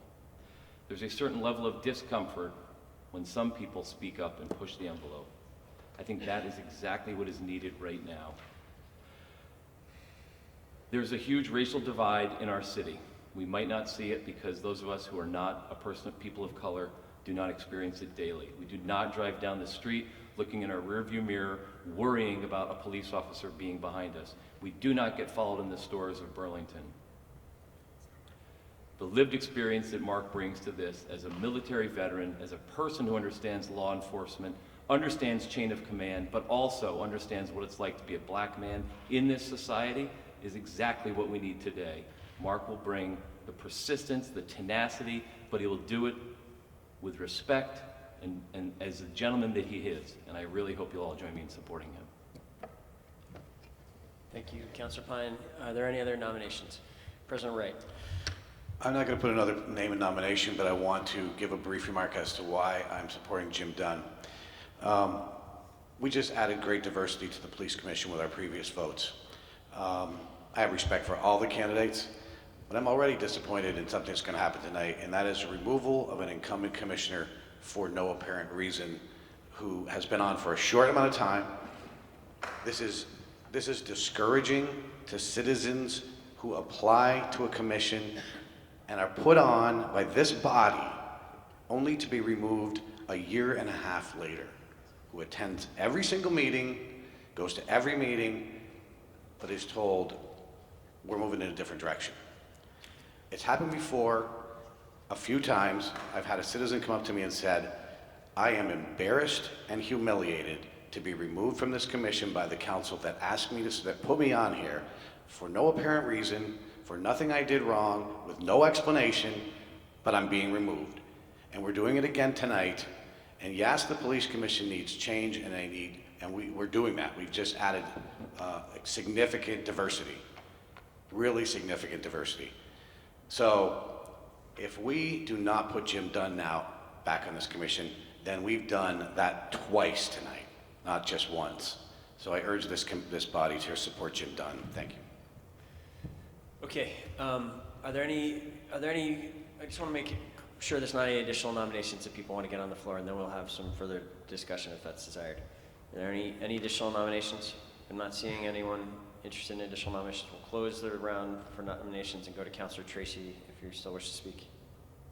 I would just like to say that I think that Mark Hughes is a fantastic applicant, someone who has tremendous expertise, especially in terms of the legal system. Mark has been someone who has been a wonderful collaborator with me of late, and has dove in head first to helping us sort out the really challenging issues that we have facing our community around police accountability and developing new policies. I think that I would really like to see Mark on the commission, and I view some of the opposition to Mark as coming from a place of being afraid, of being concerned that Mark is someone who will be who will ask tough questions and basically not wanting to ask those questions. So I really think that we should have someone who has shown themselves to be reasonable but tough, and also incredibly knowledgeable and qualified. So I will be supporting Mark on this, and hope that we can bring a voice with as well experienced and as strong as Mark's to the table when the commission next convenes. Okay, I've got Councillor Freeman, Councillor Hanson. Is there any other councillor wish to be? Then Councillor Mason. I would just wanted to caution this body from using language that I feel tokenizes our candidates. There's not a diversity quotient that we meet when we appoint people of certain backgrounds. I think Mark is incredibly qualified, and I'm really excited to support him on this commission. Councillor Hanson. Thank you. I'm really proud to support Mark Hughes for this seat. I've gotten to know Mark pretty well over the past couple of years, working in the State House, working for VPIRG as I did in 2016, 2017. I got to get familiar with Mark's work. He was incredibly fierce and well-researched and really successful advocate in the State House, advancing two of the most substantial pieces of legislation that we've ever had on issues of policing and racism in the state. And I would just say, it sounds like folks understand his expertise and his background. It sounds like that's not the concerns I've been hearing. The concerns I've been hearing more have to do with his style. I've interacted with him a lot, and I think his style is firm, but it is certainly very collaborative. And you don't pass legislation through the State House without the ability to collaborate and work with others. And I think he's shown that to a tremendous degree, both in that work and more locally, working on these issues and pushing in his time since he's moved to Burlington. I think he's incredibly qualified, and we're very fortunate to have this opportunity to put someone with his level of expertise and tenacity onto this commission. I think it'll really bring the change that is so needed in this community. Thank you. So I've got Councilor Mason and then Councilor Paul. Thank you, Mayor Weinberger. I will be supporting Jim Dunn, not because my vote is one in opposition, but rather one in support of my assessment of what I feel the skill set that's necessary or missing at the commission. Mr. Dunn alluded to, and this council has spent a fair amount of time concerned with the police contract. You know, that's come up time and time again. In fact, last meeting it was pointed out, you know, that the contract needed to be revisited. You know, I envision the ad hoc committee, which is going to be digging pretty deep into this, including how that contract works with our policies. There will be significant work for the commission to do, and I feel that, you know, replacing Jim at this time would be a missed opportunity on our part. So I will be supporting Mr. Dunn. Thank you. Thank you. Councilor Paul. Thank you. I just have a request if we might be able to take a 1-minute break, please. Okay, I will grant a brief recess. We are adjourned at 9:31. Let's try to be back in a few minutes. Thank you.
the agenda.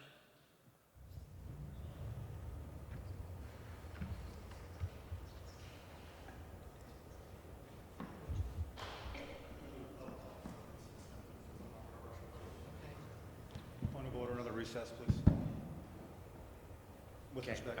we will have an additional.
We are ready to resume. Any further counselor like to say anything? Any further discussion? Okay, I think we are ready for vote. We'll first vote for Jim Dunn, and then we'll vote for Mark Hughes. All of those in favor of appointing Jim Dunn to the commission, please raise your hand.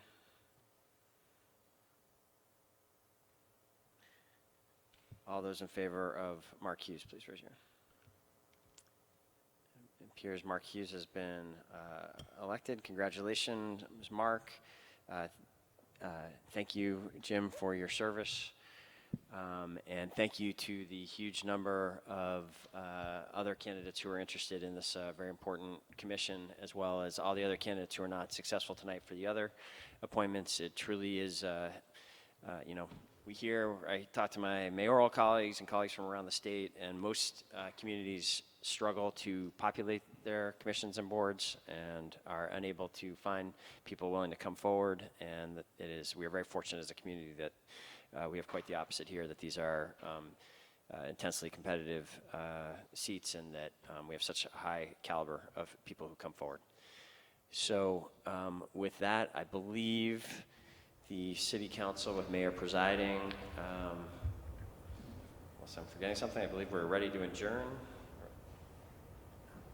And we are adjourned at 9:42 with the City Council with Mayor presiding. Thank you, Mr. Mayor. I will now reconvene the regular City Council meeting at 9:42 also, and move back to item number 5, which is a deliberative agenda. And I will recognize Councilor Mason for a motion. Thank you, President Wright. I would like to move the following slate to the following positions. Chittenden County Regional Planning Commission, Andy Montrol. Chittenden County Regional Planning Commission alternate, re-advertise. Chittenden Solid Waste District, Joseph Lee Perry, and I would note for a term beginning 6/29/19, because I understand there's an important meeting this week. Church Street Marketplace Commission, Jeff Nick. Second Church Street Marketplace Commission seat, Linda Magoon. Third Church Street Marketplace Commission seat, Lori Tucker. And the final Church Street Marketplace Commission, Mark Boucher. Fence viewer, Vikas Majapudi. The other 2 fence viewer positions will be re-advertised. The seat on the Green Mountain Transit Board, Chapin Spencer. Housing Board of Review, Josh O'Hara. The second Housing Board of Review seat, Olivia Pena. And the final Housing Board of Review seat, Betsy McGavzik. And that's it. Councilor Wright, I don't need the floor back if there's a second. Seconded by Councilor Jang. Any discussion on the slate? Hearing none, all those in favor of the slate as proposed by Councilor Mason, please. Point of order. I think Point of order, Councilor Mason. City Clerk. Lee Perry his term needs to be effective tonight. I did note in the motion. I'm sorry, I misspoke. 6/24. Thank you, Lori. Are we all set? All those in favor of approval of the slate, please say aye. Aye. Any opposed? That slate passes unanimously, and congratulations to every candidate who has now been appointed, and congratulations, as has been said earlier, for everybody that has applied. We appreciate it very much. We'll now move to item 5.12, an indoor entertainment permit application for 2019-20. Councilor Roof. Thank you, President Wright. I'll move to approve the 2019-2020 indoor entertainment permit application for the Boardroom LLC, doing business as the Boardroom, located at 3 Mill Street, with all standard conditions. Seconded by, second please, from someone? Councilor Tracy? Councilor Roof, you have the floor back if you want it. It's relatively self-explanatory indoor entertainment permit. Happy to answer any questions if there are any. Any questions on the motion? Hearing none, all those in favor, please say aye. Aye. Any opposed? That passes unanimously. Item number 5.13 is a resolution amendment to Appendix B, Rules of the City Council. Councilor, who's moving this? Councilor Hanson? Yep, I'll move to waive the reading and adopt the resolution. And ask for a second. Seconded by Councilor Polino. Any discussion? Councilor Hanson? Yeah, I can speak briefly. It's a little bit in the weeds for folks of the public, but basically all city councilors have $5,000 a year that they can use to support their role, their council role, either by hiring staff or hosting events, or however they want to spend that money to better perform their services as city councilor. Unfortunately, because the budget year doesn't align with the beginning of a term, there is a window at the beginning of a newly elected counselors' terms where they don't have access to those funds, which is something that I don't think the 3 new counselors here actually even realized at the outset. But it does put you in a difficult position as a new counselor to be able to take on what is a new role with a steep learning curve. So I think that is almost the most critical time to have that additional support. And so this would correct that, both for right now and also going forward. So that's the spirit of the resolution, and I hope that others will support it. Any further discussion, Councillor Busher? I'll be supporting this as a change, but I did mention to the sponsors that council funds, if they're not utilized, roll back into the general fund as of June 30th. And so I wasn't quite sure about, maybe this would be, President Wright, maybe this would be for the city attorney. Wasn't quite sure if we adopt this resolution and the intent is to free up some funds for this fiscal year, if indeed the counselors who might have some bills that they wanted to present to the city would have time enough to do that before June 30th. City Attorney Blackwood? I wanted to make sure no one was misled by this, so expecting to be able to access funds and maybe, and I wasn't sure if they could or they couldn't. I'm going to answer for her. We have 30 days after the fiscal year end to submit invoices for payment for the fiscal year. Well, I can't hear you. I'm sorry, there are 30 days after fiscal year end, so if they're submitted in July for expenses in this fiscal year, we can still pay them. Okay, so they would be able to. Okay, that's good to know. Thank you so much. Further discussion? Hearing none, all those in favor, please say aye. Aye. Any opposed? That passes unanimously. Item 5.15 is a resolution updating and improving city policies related to food trucks and street side vendors. 5.14. Yes. Excuse me. A resolution report and ongoing communications on UVM's progress toward housing undergraduates. Councillor Paul. Thank you, President Wright. I'd like to move the resolution, waive the reading, ask for a second, and the floor back briefly after a second. Seconded by Councillor Pine. Councillor Paul, you have the floor. Thanks very much. As stewards of the city, I think this resolution that we have before us is of great importance to all of us around the table, because what we're talking about here is the issue that has long been identified as one of our most significant challenges, which is our housing supply and affordability.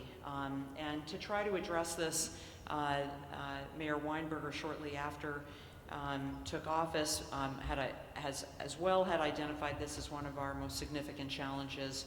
And the council and the administration collaboratively worked to create the Housing Action Plan, which was passed by the council, I believe, in 2015. And one of the action steps in that was the Neighborhood Project. The report that we have on the Neighborhood Project, which was a long time in coming, was accepted and voted on this year by the council. It was a vote of 11-1. And in the neighborhood report, and this was, the Neighborhood Project was based on input mostly from city councilors that were in the affected wards in the middle of the city, but also there were a number of community members, the administration. There was also direct input from UVM, Preservation Burlington, and Champlain College. Concluded that the lack of sufficient housing is exacerbating quality of life issues in the city's historic neighborhoods, particularly near UVM and Champlain. Students are competing with residents for rental units, and the volume of demand encourages some landlords to allow the quality of their housing units to deteriorate. It recommended that, along with UVM's campus master plan, that UVM develop more on-campus, purpose-built student housing to attract more juniors and seniors back to campus. So the reason why we're having this before us tonight and it's been brought forward is that you know, there's going to be in the next month or so, UVM is going to be releasing an updated housing plan that they've been working on for the past year or so. And all of that is great. We also should note that next week there's going to be a change in leadership at the University of Vermont. And the last time that there was a change in leadership, there was a delay of several years before really substantive agreements were developed. We effectively were just passing the same agreement and there wasn't a lot of change made. Now, that is a real concern to a lot of people that perhaps despite all of this work, there could be a stall. And I will also say that some of the variables are different this time around. The last time when President Sullivan came in, that was exactly the same time that we had a new mayor. But I think it's important to recognize what this resolution is doing and what it's not doing. One of the goals of the resolution is really accountability. It's to hold the parties accountable to the mission of realizing more housing in our community. And what the resolution asks is for the administration, in consultation with the university's leadership, to provide us a report as soon after the release of the housing plan being done by the university is practicable, so there's no date, but hopefully it will be soon, which will update the council on the progress that's being made with the University of Vermont to establish more housing. And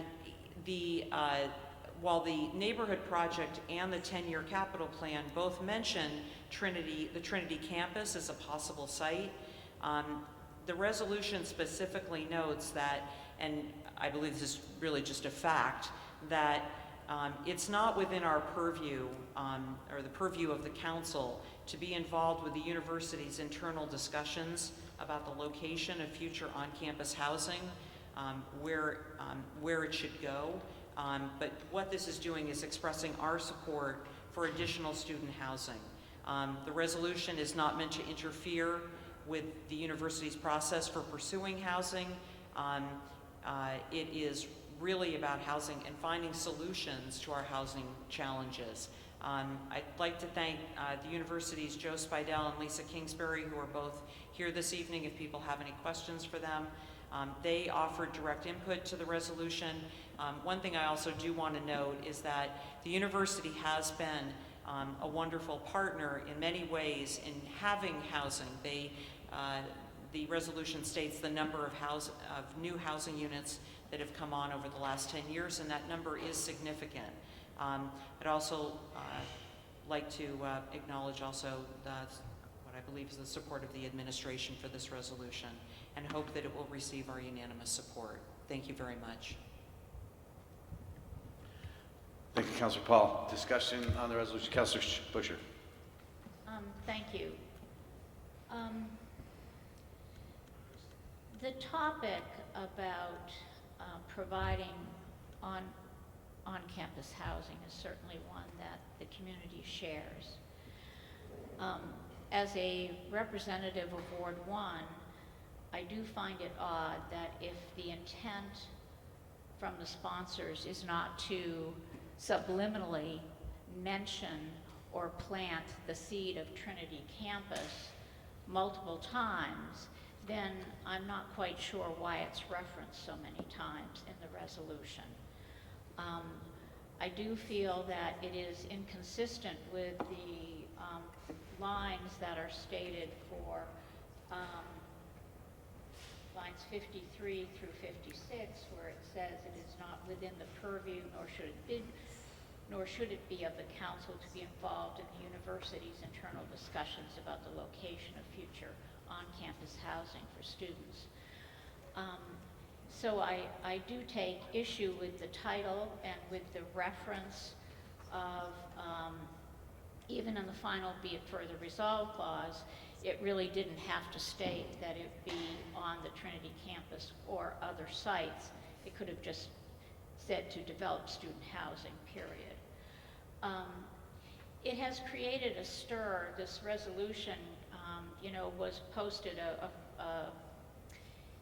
a different form of this resolution was posted on board docs earlier, and it certainly got the attention of a number of Ward 1 residents, one of whom came tonight to speak to the council, who feels targeted.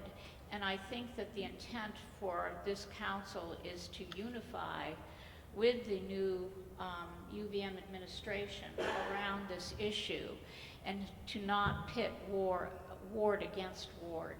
I think that's very unfortunate when something like this begins to rear its head. For example, it is referenced that there were 308 new beds added. Those were added in Ward 1 in 2018. So I do believe that, Ward 1 is home to a number of students. Trinity Campus is referenced once again on line 22, that in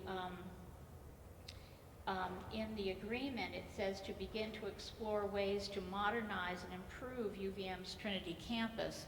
Well, I think everyone agrees that that campus was Trinity College, and the housing that those students occupied is antiquated and it certainly needs to be modernized.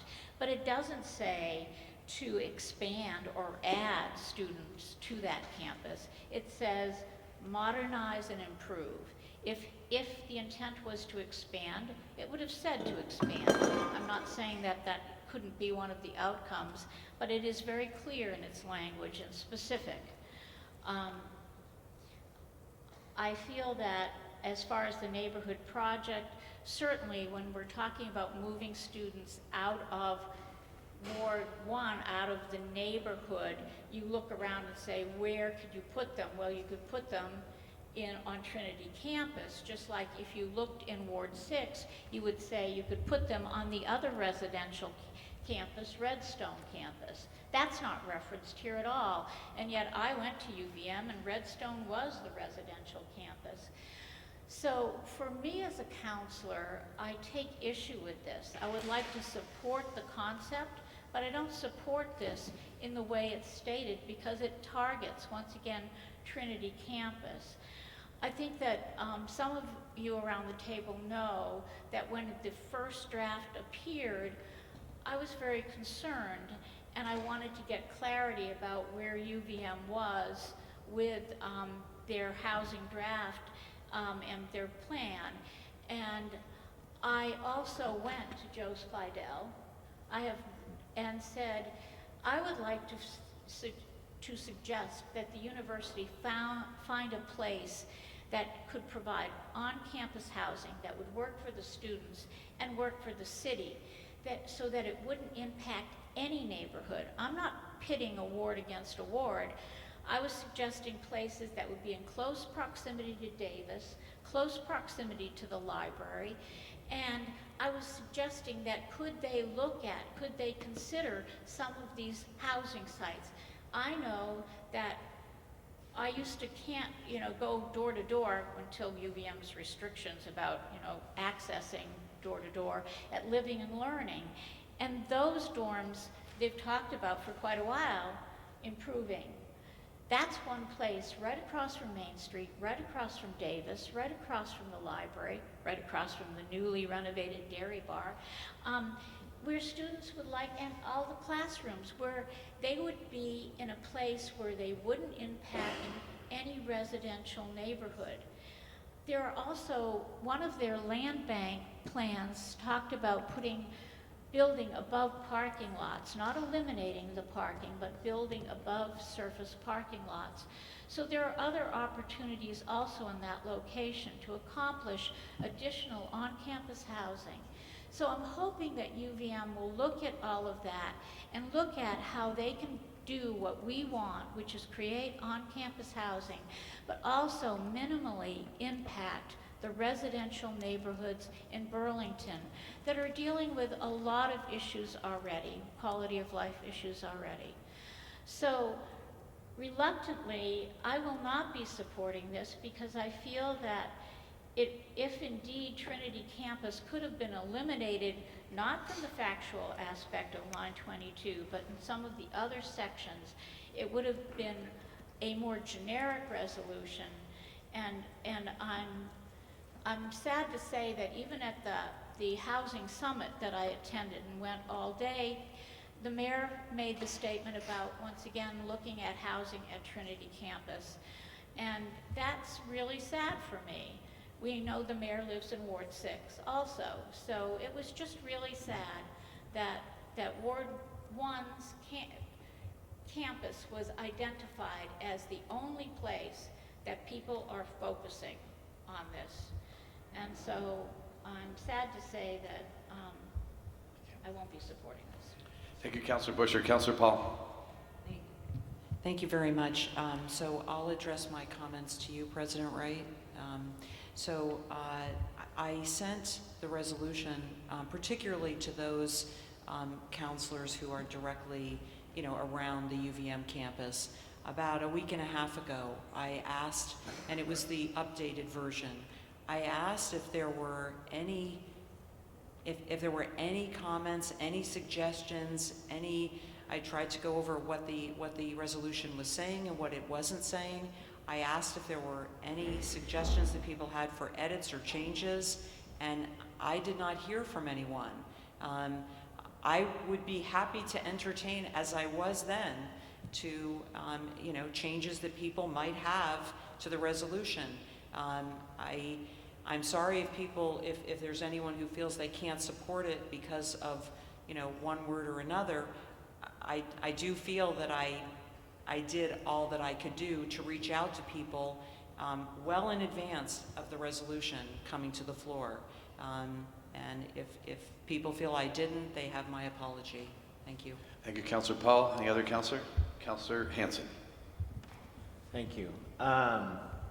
So this is a big issue for me, representing the area surrounding UVM and very student-heavy district. It is a huge priority for me to build more student housing, and especially to create more opportunities that are realistic for juniors and seniors at UVM to live on campus, to alleviate some of the pressures that we are seeing, and to build some more density in our community. And after hearing the last couple of counselors speak, I do kind of zone in here on the third resolved clause. It's a bit strange of a clause to me. I'm not completely sure what the intention is, but one thing that strikes me about it is that the council would not be involved in discussions around the location. It does say internal discussions, so that makes sense to me, but I do think it's important that the city and the council are involved in those discussions, because they do have a pretty significant impact on the city. And I think it's good to have open communication and dialogue with the university, and really to have those conversations. And I think so that for me is a bit of a concern with that resolve clause, and it also sounds like there may be concerns within that resolve clause around the mention of Trinity campus there. So because I really do support the overall idea of this resolution, and I do want to support it and really want to see it go forward, and would like it to, if possible, be supported unanimously, I would move that we strike the third be it further resolved clause, so lines 52 to 56, amend the resolution to actually strike that section. Councilor Hanson has moved to amend the resolution to strike out the third resolve clause, lines 52 through 56, correct? Correct. And is there a second to that? Seconded by Councilor Freeman. Discussion on the amendment. Councilor Paul. Thank you. So we no longer have friendly amendments, right? So That's we have right. to vote on everything, right? What? Okay. All right, I'm supportive of that if that's what you would like, and that would get you, make you feel more comfortable with the resolution. I'm fine with that. Thank you. Mr. Mayor? Sorry, President Wright, I had hoped to be recognized before there was an amendment. Oh, I'm sorry. Do you want to wait? I would wait till after the amendment's resolved. Okay. Anyone else on the amendment? Councilor Hanson? Just real briefly, I meant to say this but didn't mention. I actually, and I want to actually acknowledge, I am actually very open to building more housing on Trinity, although I think it should be focused on upperclassmen or graduate students. And I think a lot of the concerns that we heard earlier from one of the members of the public who came up, and I had the opportunity to speak with him and others, and I think a lot of the issues we're seeing, and this is talking to students as well, Trinity doesn't seem to be, it's not considered a great place for underclassmen. It's because it is somewhat isolated from the rest of campus. So I've heard both from students and residents that there is a conflict there, but I am actually very open to building more there, just focusing it more on upperclassmen or graduate students. So I did want to acknowledge that, but I really do appreciate the openness to removing this clause for the reasons that we did discuss. Thank you, Councilor Hanson. Councilor Paul. Thank you. I apologize. Just wanted to focus everyone's attention for just a moment on line 35. The UVM master plan is not about underclassmen. It is about juniors and seniors. So just wanted to mention that. Thank you.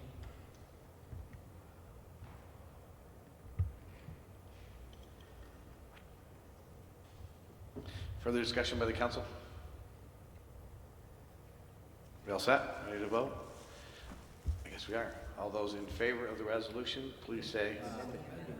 Oh, on the amendment. All those in favor of the amendment, please say aye. Aye. Any opposed? No. One no vote, two no votes. That passes by a vote of 10-2. We're now back on the resolution, and Mr. Mayor. Point of information. I'm sorry. What? I Councilor was just Hanson? No, wondering. Councilor Hanson. Oh, point of information. Hold sorry. it. You get recognized. What is your point of information? I didn't catch who the two council members opposing The two opposing were Councilor Busher and Councilor Polino. Is that correct? Yes. Thank you. Sorry about that. Mr. Mayor? Thank you, President Wright. I just, reference was made to my comments at the Housing Summit, and I just wanted to clarify. I hope my position is clear to the council. Certainly people who attended the Housing Summit, as well as my positions over the years. I am directionally in favor of more housing throughout the city. And I think the model that we heard from that day from Minneapolis City Council President Lisa Bender was one of the ways they had successfully moved the community forward, was that the council came together and didn't say, as I think, if you really think about it, we have too often done in the past, we're going to put housing here, but we're not going to put it in this part of the city. That has led to some real disparities in the way the city is settled and the way in which affordable housing is distributed around the city. And so, yes, I do think Trinity Campus is an underutilized part of the city that could be improved, and there could be additional homes there. But I think the same could be said for many parts of the city. It could be said about an innovation district in the south end. It could be said about other parts of the campus, perhaps. And I do think we should, through the ADU reform that's being discussed, and perhaps others, look at what additional homes being created in what has up until now been very low density neighborhoods in the city. So I just want to make sure that point is clear. And then while we're talking about Trinity Campus, I have, we heard from Mr. Spellman earlier, and I heard his concerns while knocking on doors in the past campaign. And I don't think it is, my hope is if UVM is interested in upgrading the Trinity campus. That some of the having more people there, that does not necessarily mean more impacts. If the design can be improved, if there are things about access and links to the rest of the campus, and changes perhaps in the way some of the street design is laid out, and the way in which traffic patterns are encouraged, you could actually have more homes and have less impacts, I believe, through good planning and good design on some of the neighborhoods along East Avenue. So that's my hope of where this conversation is going, and so if this resolution does pass, I'll be signing it in that spirit. Councilor Shannon. Thank you. For the record, I want to say I support building on campus housing in Ward 6, in Ward 8, and in Ward 1. I am not trying to target Ward 1 particularly, but I think that the full campus needs to be considered for campus housing. What I'm not supportive of is that neighbors have to tolerate what was described to us tonight, which is shameful. And in Ward 6, we have lots of, we have UVM students, we have Champlain College purpose-built housing, and I have long heard that living next to Champlain College's housing, that it's well managed and that it doesn't create the nuisances in the neighborhood. And I hope that UVM heard what we all heard tonight and is going to address that, because nobody should have to live next door to that, and I don't think we should assume that student housing is just going to mean melee in the neighborhoods, because that's not right for anybody, and I certainly don't wish that on any ward in this city. Thank you, Councilor Shannon. Councilor Busher. Yes, I do want to make a couple of other comments. President Wright, if I can just explain a little bit about the walk-by noise. If you have an isolated campus and students want to get to the main campus, Davis or the library, or to other people at Redstone or MAT, these large groups of students walk by, and in that process because I live on East Avenue also, they litter, they vandalize, because sometimes they're sometimes intoxicated. And that body of people are very disruptive to a neighborhood. And walk-by noise is one of the hardest things to really get a handle on. We all know that. The reality is that it's fine to say we'll deal with it, but the infrastructure is, there's supposed to be that Green Mountain pathway or whatever it is through campus, but you can't funnel people to walkways that don't work for them. They're going to take the shortest distance to where they're going. And so I feel like my ward sometimes is under siege, and that it is not acknowledged, and I am frustrated because I care about where I live, and I care about the little neighborhoods that surround the university and the hospitals, and I feel that some people around this table they don't live it, so they don't understand it. This resolution would have been okay, but I mean, if the title would if it would stop on UVM's progress towards housing undergraduates, period, and if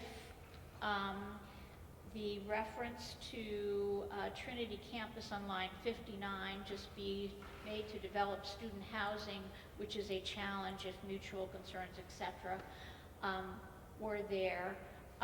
Were also, if that reference to always Trinity campus was removed, because then it would be a generic, honest resolution talking about housing that needs to happen somewhere in Burlington without focusing on Trinity campus. I'm not suggesting that line 22 be removed because that's factual. I don't know what to say about lines 24 through 26 because that's information I'm not privy to. I'm sure that a consultant would have been informed about Trinity Campus and would have said, sure, that could be a place that could support student housing. But once again, it's funneling the focus on Trinity Campus. And I think that's unfortunate. I think it's unfortunate when I feel that I've lived in Ward 1 since 1968, and I know it well. I lived on Weston Street, I lived on Colchester Avenue, and I now live on East Avenue. I've lived in Ward 1 longer than some of you have been alive, and so I know each aspect of the ward pretty well, and I know who I represent, and I know that I'm trying to provide them relief. And so what I'd like to do is ask that if the makers of the motion would be willing to remove the Trinity Campus from the title and support what I suggested, and I can go through that again. If there's any willingness, I will make that as a proposed amendment. If there isn't, I won't waste people's time, but that's how I feel. Thank you. Councilor Busher is amending because you are not amending. I'm asking if there's an openness to me proposing an amendment. If there isn't, I'm not going to waste people's time to go through it. Okay. Councilor Paul. Thank you very much. There's always a willingness. If you, but I will say that I sort of need you to go over that one more time because you jumped around and so I didn't catch all of them. I understand what you said about I'm sorry. Perhaps President Wright, those amendments could be repeated and perhaps we could do it all at one time, if that's possible. Thank you, Councilor Paul. Thank you. There is a willingness, Councilor Busher, so if you'd like to make the amendment, Okay, please I'll do so. propose to amend the resolution as follows. By changing the title to be Reports and Ongoing Communication on UVM's Progress Towards Housing Undergraduates on Campus. Let's just put on campus, because that's consistent. To also, amend line 59 to read made to develop student housing, which is a challenge of mutual concern. So to remove, be it on the Trinity campus and or other sites.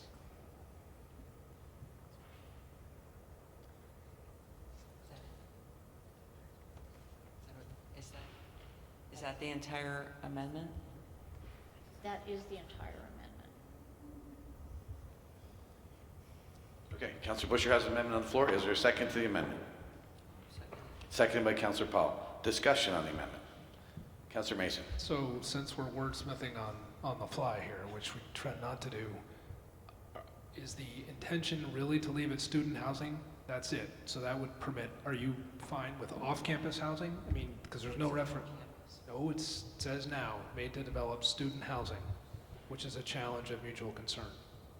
So I want to be clear that this is supposed to be on-campus housing, so I think we need to add something in that would say,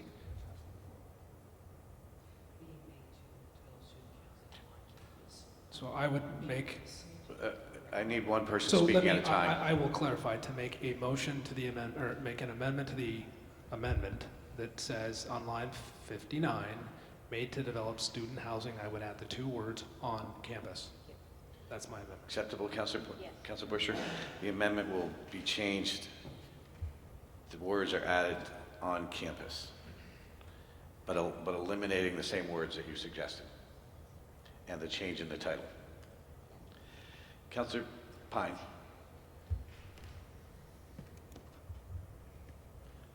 Mr. President, my concern is that we've had, I think, several years of discussion, and now we have Champlain College's building that is not on campus, but that serves as student housing. So would this be, no, okay, you don't see it as somehow saying we're only focused with on-campus student housing? Because I think that's what it's, yeah. Can I get Councilor Mason. So my reading of this is we're asking for information. We're not giving directional, we're just asking for information. So Thanks for the clarification, that's good. from my perspective, we're not telling them what to do, we're just saying, give us your information as you're moving forward. Are we ready for the vote? All those in favor of the amendment, please say aye. Aye. Any opposed? The amendment passes. Councilor Polino, you're voting no? Councilor Polino votes no, so it is a vote of 11-1 in favor. Back to the now amended resolution. Are we ready for, no, we're not. Councilor Hanson. I'm wondering, and I'm sure this would be at your discretion, Council President, but we do have representatives from UVM, and they've gotten to hear a lot of conversation and concerns, and I don't know if they want to speak, but I was wondering if we could open it up for them to speak if they wanted to. Thank you, Councilor Hanson. Do the representatives from UVM have any interest in saying anything? You don't have to.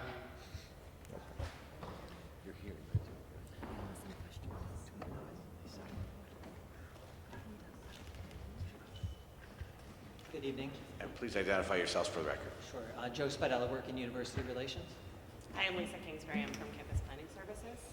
And please make sure to pull the microphone Oh, sorry, right is that not into close you. enough? Right, Lisa Kingsbury from right Campus all the Planning way. Services. So thanks for having us here tonight. Thank you, Councilor Powell and Councilor Shannon, for your resolution. We are certainly happy partners with the city. We've been working with you all for a long time on housing. As is noted in the resolution, we've made a lot of progress over the last 10 years, and we're happy to continue partnering, happy to work with the city to provide the quarterly reports that you're looking for. Just to give you a little bit of an update on the Housing Master Plan, we have been just to give a little background, we actually started our Housing Master Plan back in 2012 with Biddison Hire. It's a firm from Washington, D.C. They came at the time, did really extensive conversations with actually many of you who are here in the room tonight, at the NPAs, with many neighbors, really got to understand Burlington, and came up with a set of recommendations. Some of our things have changed since then, so we've brought them back, and they're doing an update to that plan. So we are expecting to have them back at some point in July. I'm looking at the week of the 22nd as a tentative date for them to come and give us their recommendations after having some focus groups and surveys with students and conversations with us as well. So we would be pleased to give a report to you after that. Okay, thanks. Appreciate it, thank you. Well, we're not going to turn this into a full-blown answering question. Do you, Councilor Jang, you have something that you need to ask?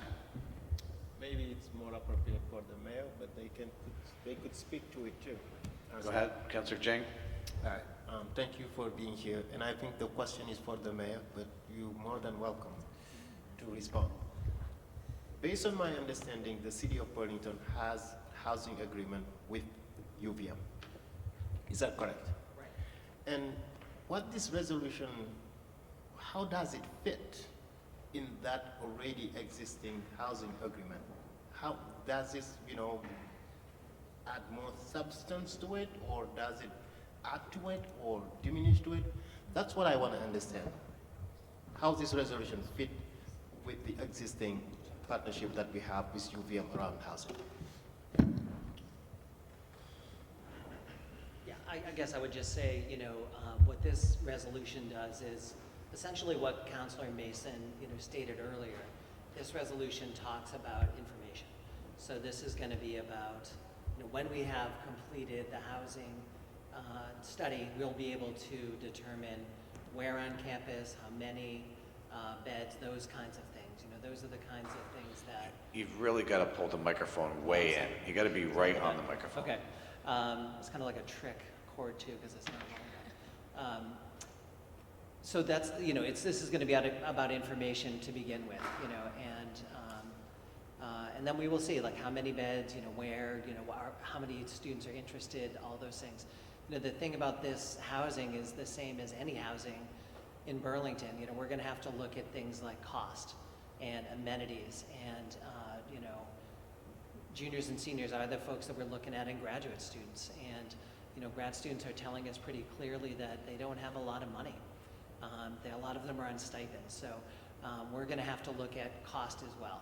And we're going to have to look at, working probably with third-party providers because we don't have debt capacity to do this on our own. So there's a lot of questions that are going to be, up in the air.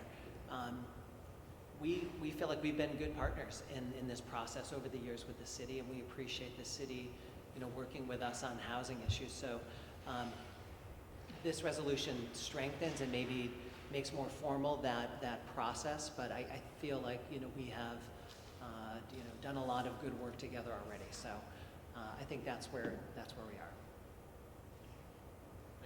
Thank you, Councilor Zhang. Anything, Mr. Mayor, did you need to say anything on that? I don't have a lot to add, President Wright, but I think Joe summarized it well. New information will be generated in the months to come and reported back, and the hope certainly of the administration and I think of UVM is that this process will inform a update to the housing agreement, which I think is ready for some significant reform after a period in which it's really just been, there's been sort of extensions of what the status quo is.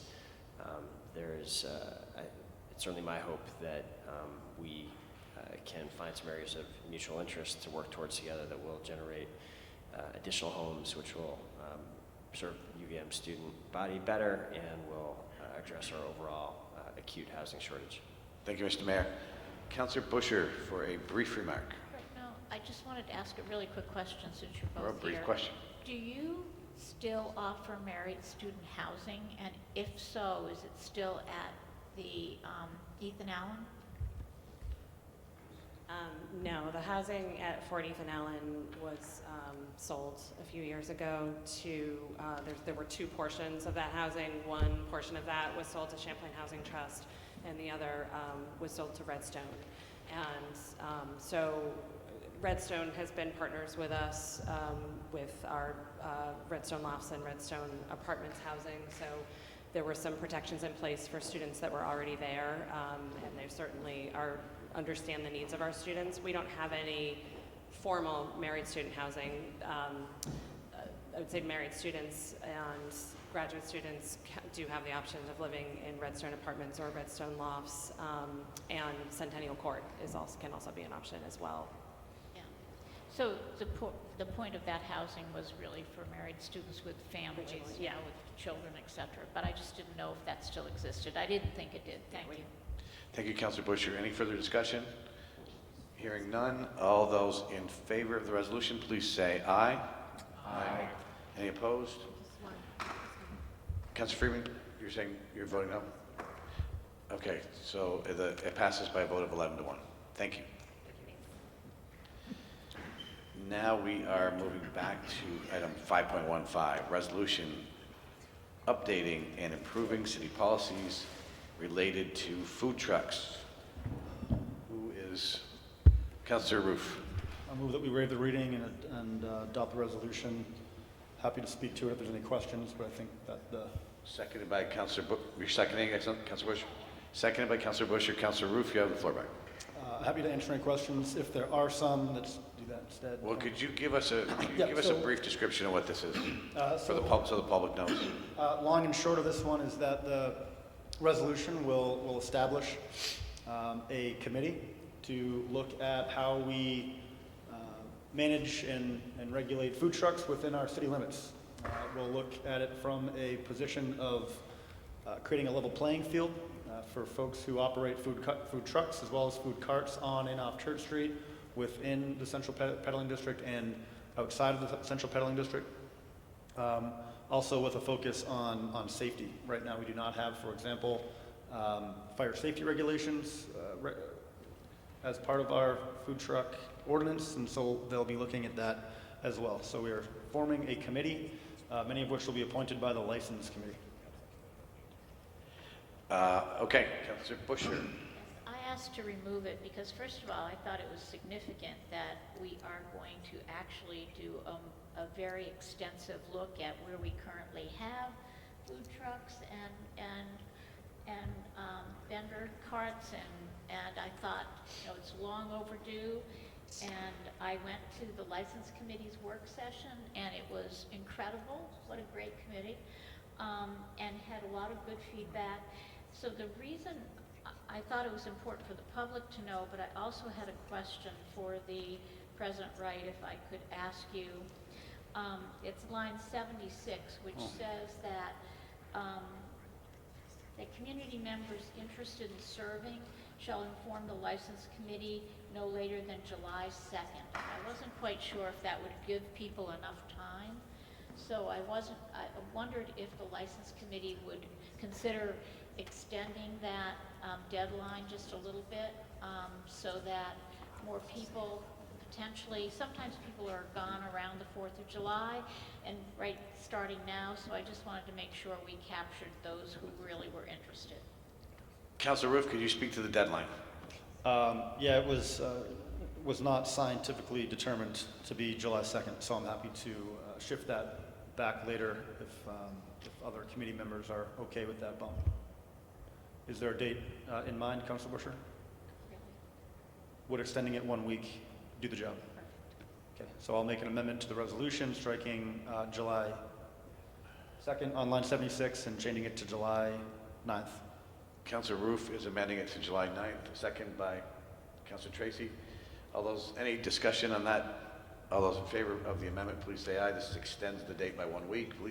All those in favor, please say aye. Aye. Any opposed? We have extended by 1 week. Any further discussion or comments? Hearing Councilor Hanson. Thank you. In our point of order. Point of order, Councilor Roof. I'd like to vote to extend. What is your point of order?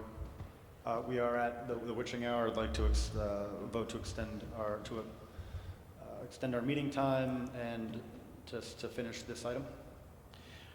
Yes, we will need to do that. So just to finish the item, all those in favor of the suspension of rules to finish this item, please say aye. Aye. Any opposed? No. One no vote. It passes by a vote of 11-1, and so we are now finishing this item. Councilor, whoever speaking. Councilor Boucher, do you have the floor? No. Councilor Hanson has the floor. Thank you. And he has it back. Thank you. In our License Committee meeting, we had discussed, and I thought we had unanimously agreed on an amendment to this resolution to include representation from a member of the public to represent kind of, the consumer and someone who would be impacted just living and consuming in the downtown district.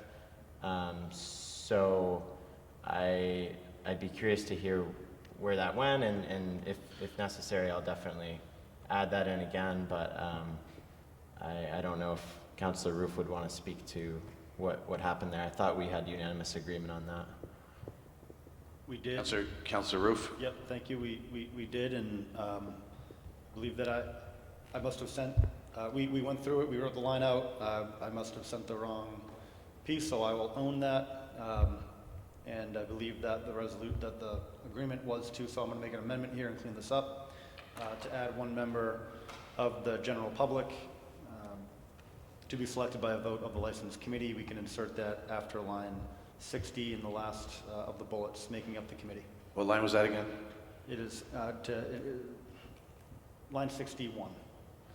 Okay. And the words that you're adding again, and the words that you're adding after line 61, in line 61 are? One member of the general public to be selected by a vote of the License Committee. Okay, it has been amended to add those words to line 61. Is there a second to that? Seconded by Councilor Tracy. Further discussion, Councilor Hanson. I would just amend that amendment. One thing that we had discussed about with that role is just that they wouldn't be affiliated, and we had written up the specific language, but that they would not be affiliated. I'm going to take a recess. Councilor Roof and Councilor Hanson take a couple of minutes to figure this out. Thank you.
right. We now know what we're doing, and Councilor Roof, Here is the precise language for the amendment.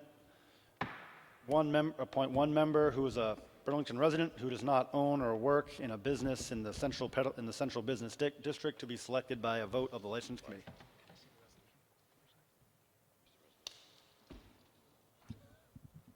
Councilor Tracy, seconds. Okay. Are we ready? Any discussion on the, Could that be repeated? I'm sorry. could you repeat that, Councilor Roof? Sure.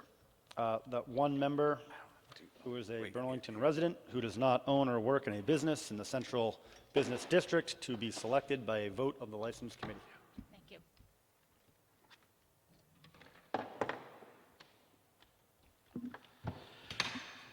Any further discussion on the amendment? Hearing none, all those in favor of the amendment, please say aye. Aye. Any opposed? That passes unanimously. Councilor Mason. Thank you, President Wright. I would propose another amendment to line 48. I'm concerned this asks for a council member to be selected by a vote of the license committee. Our historical practice has been we've empowered the council president to make these sort of designations, and I'm concerned this is not the first time that's come up. So I would propose amending, which I think the chair is fine with, to be selected not by a vote of the license committee, but be designated by the council president. Councilor Mason has proposed an amendment to change to the council president makes those. Councilor Roof is seconding. Sure. Councilor Roof seconds. Any discussion? Hearing none. All those in favor, please say aye. Aye. Aye. Any opposed? Raise your hands. The no votes. Councilor Tracy, Councilor Freeman, and Councilor Hanson. It passes by a vote of 9-3.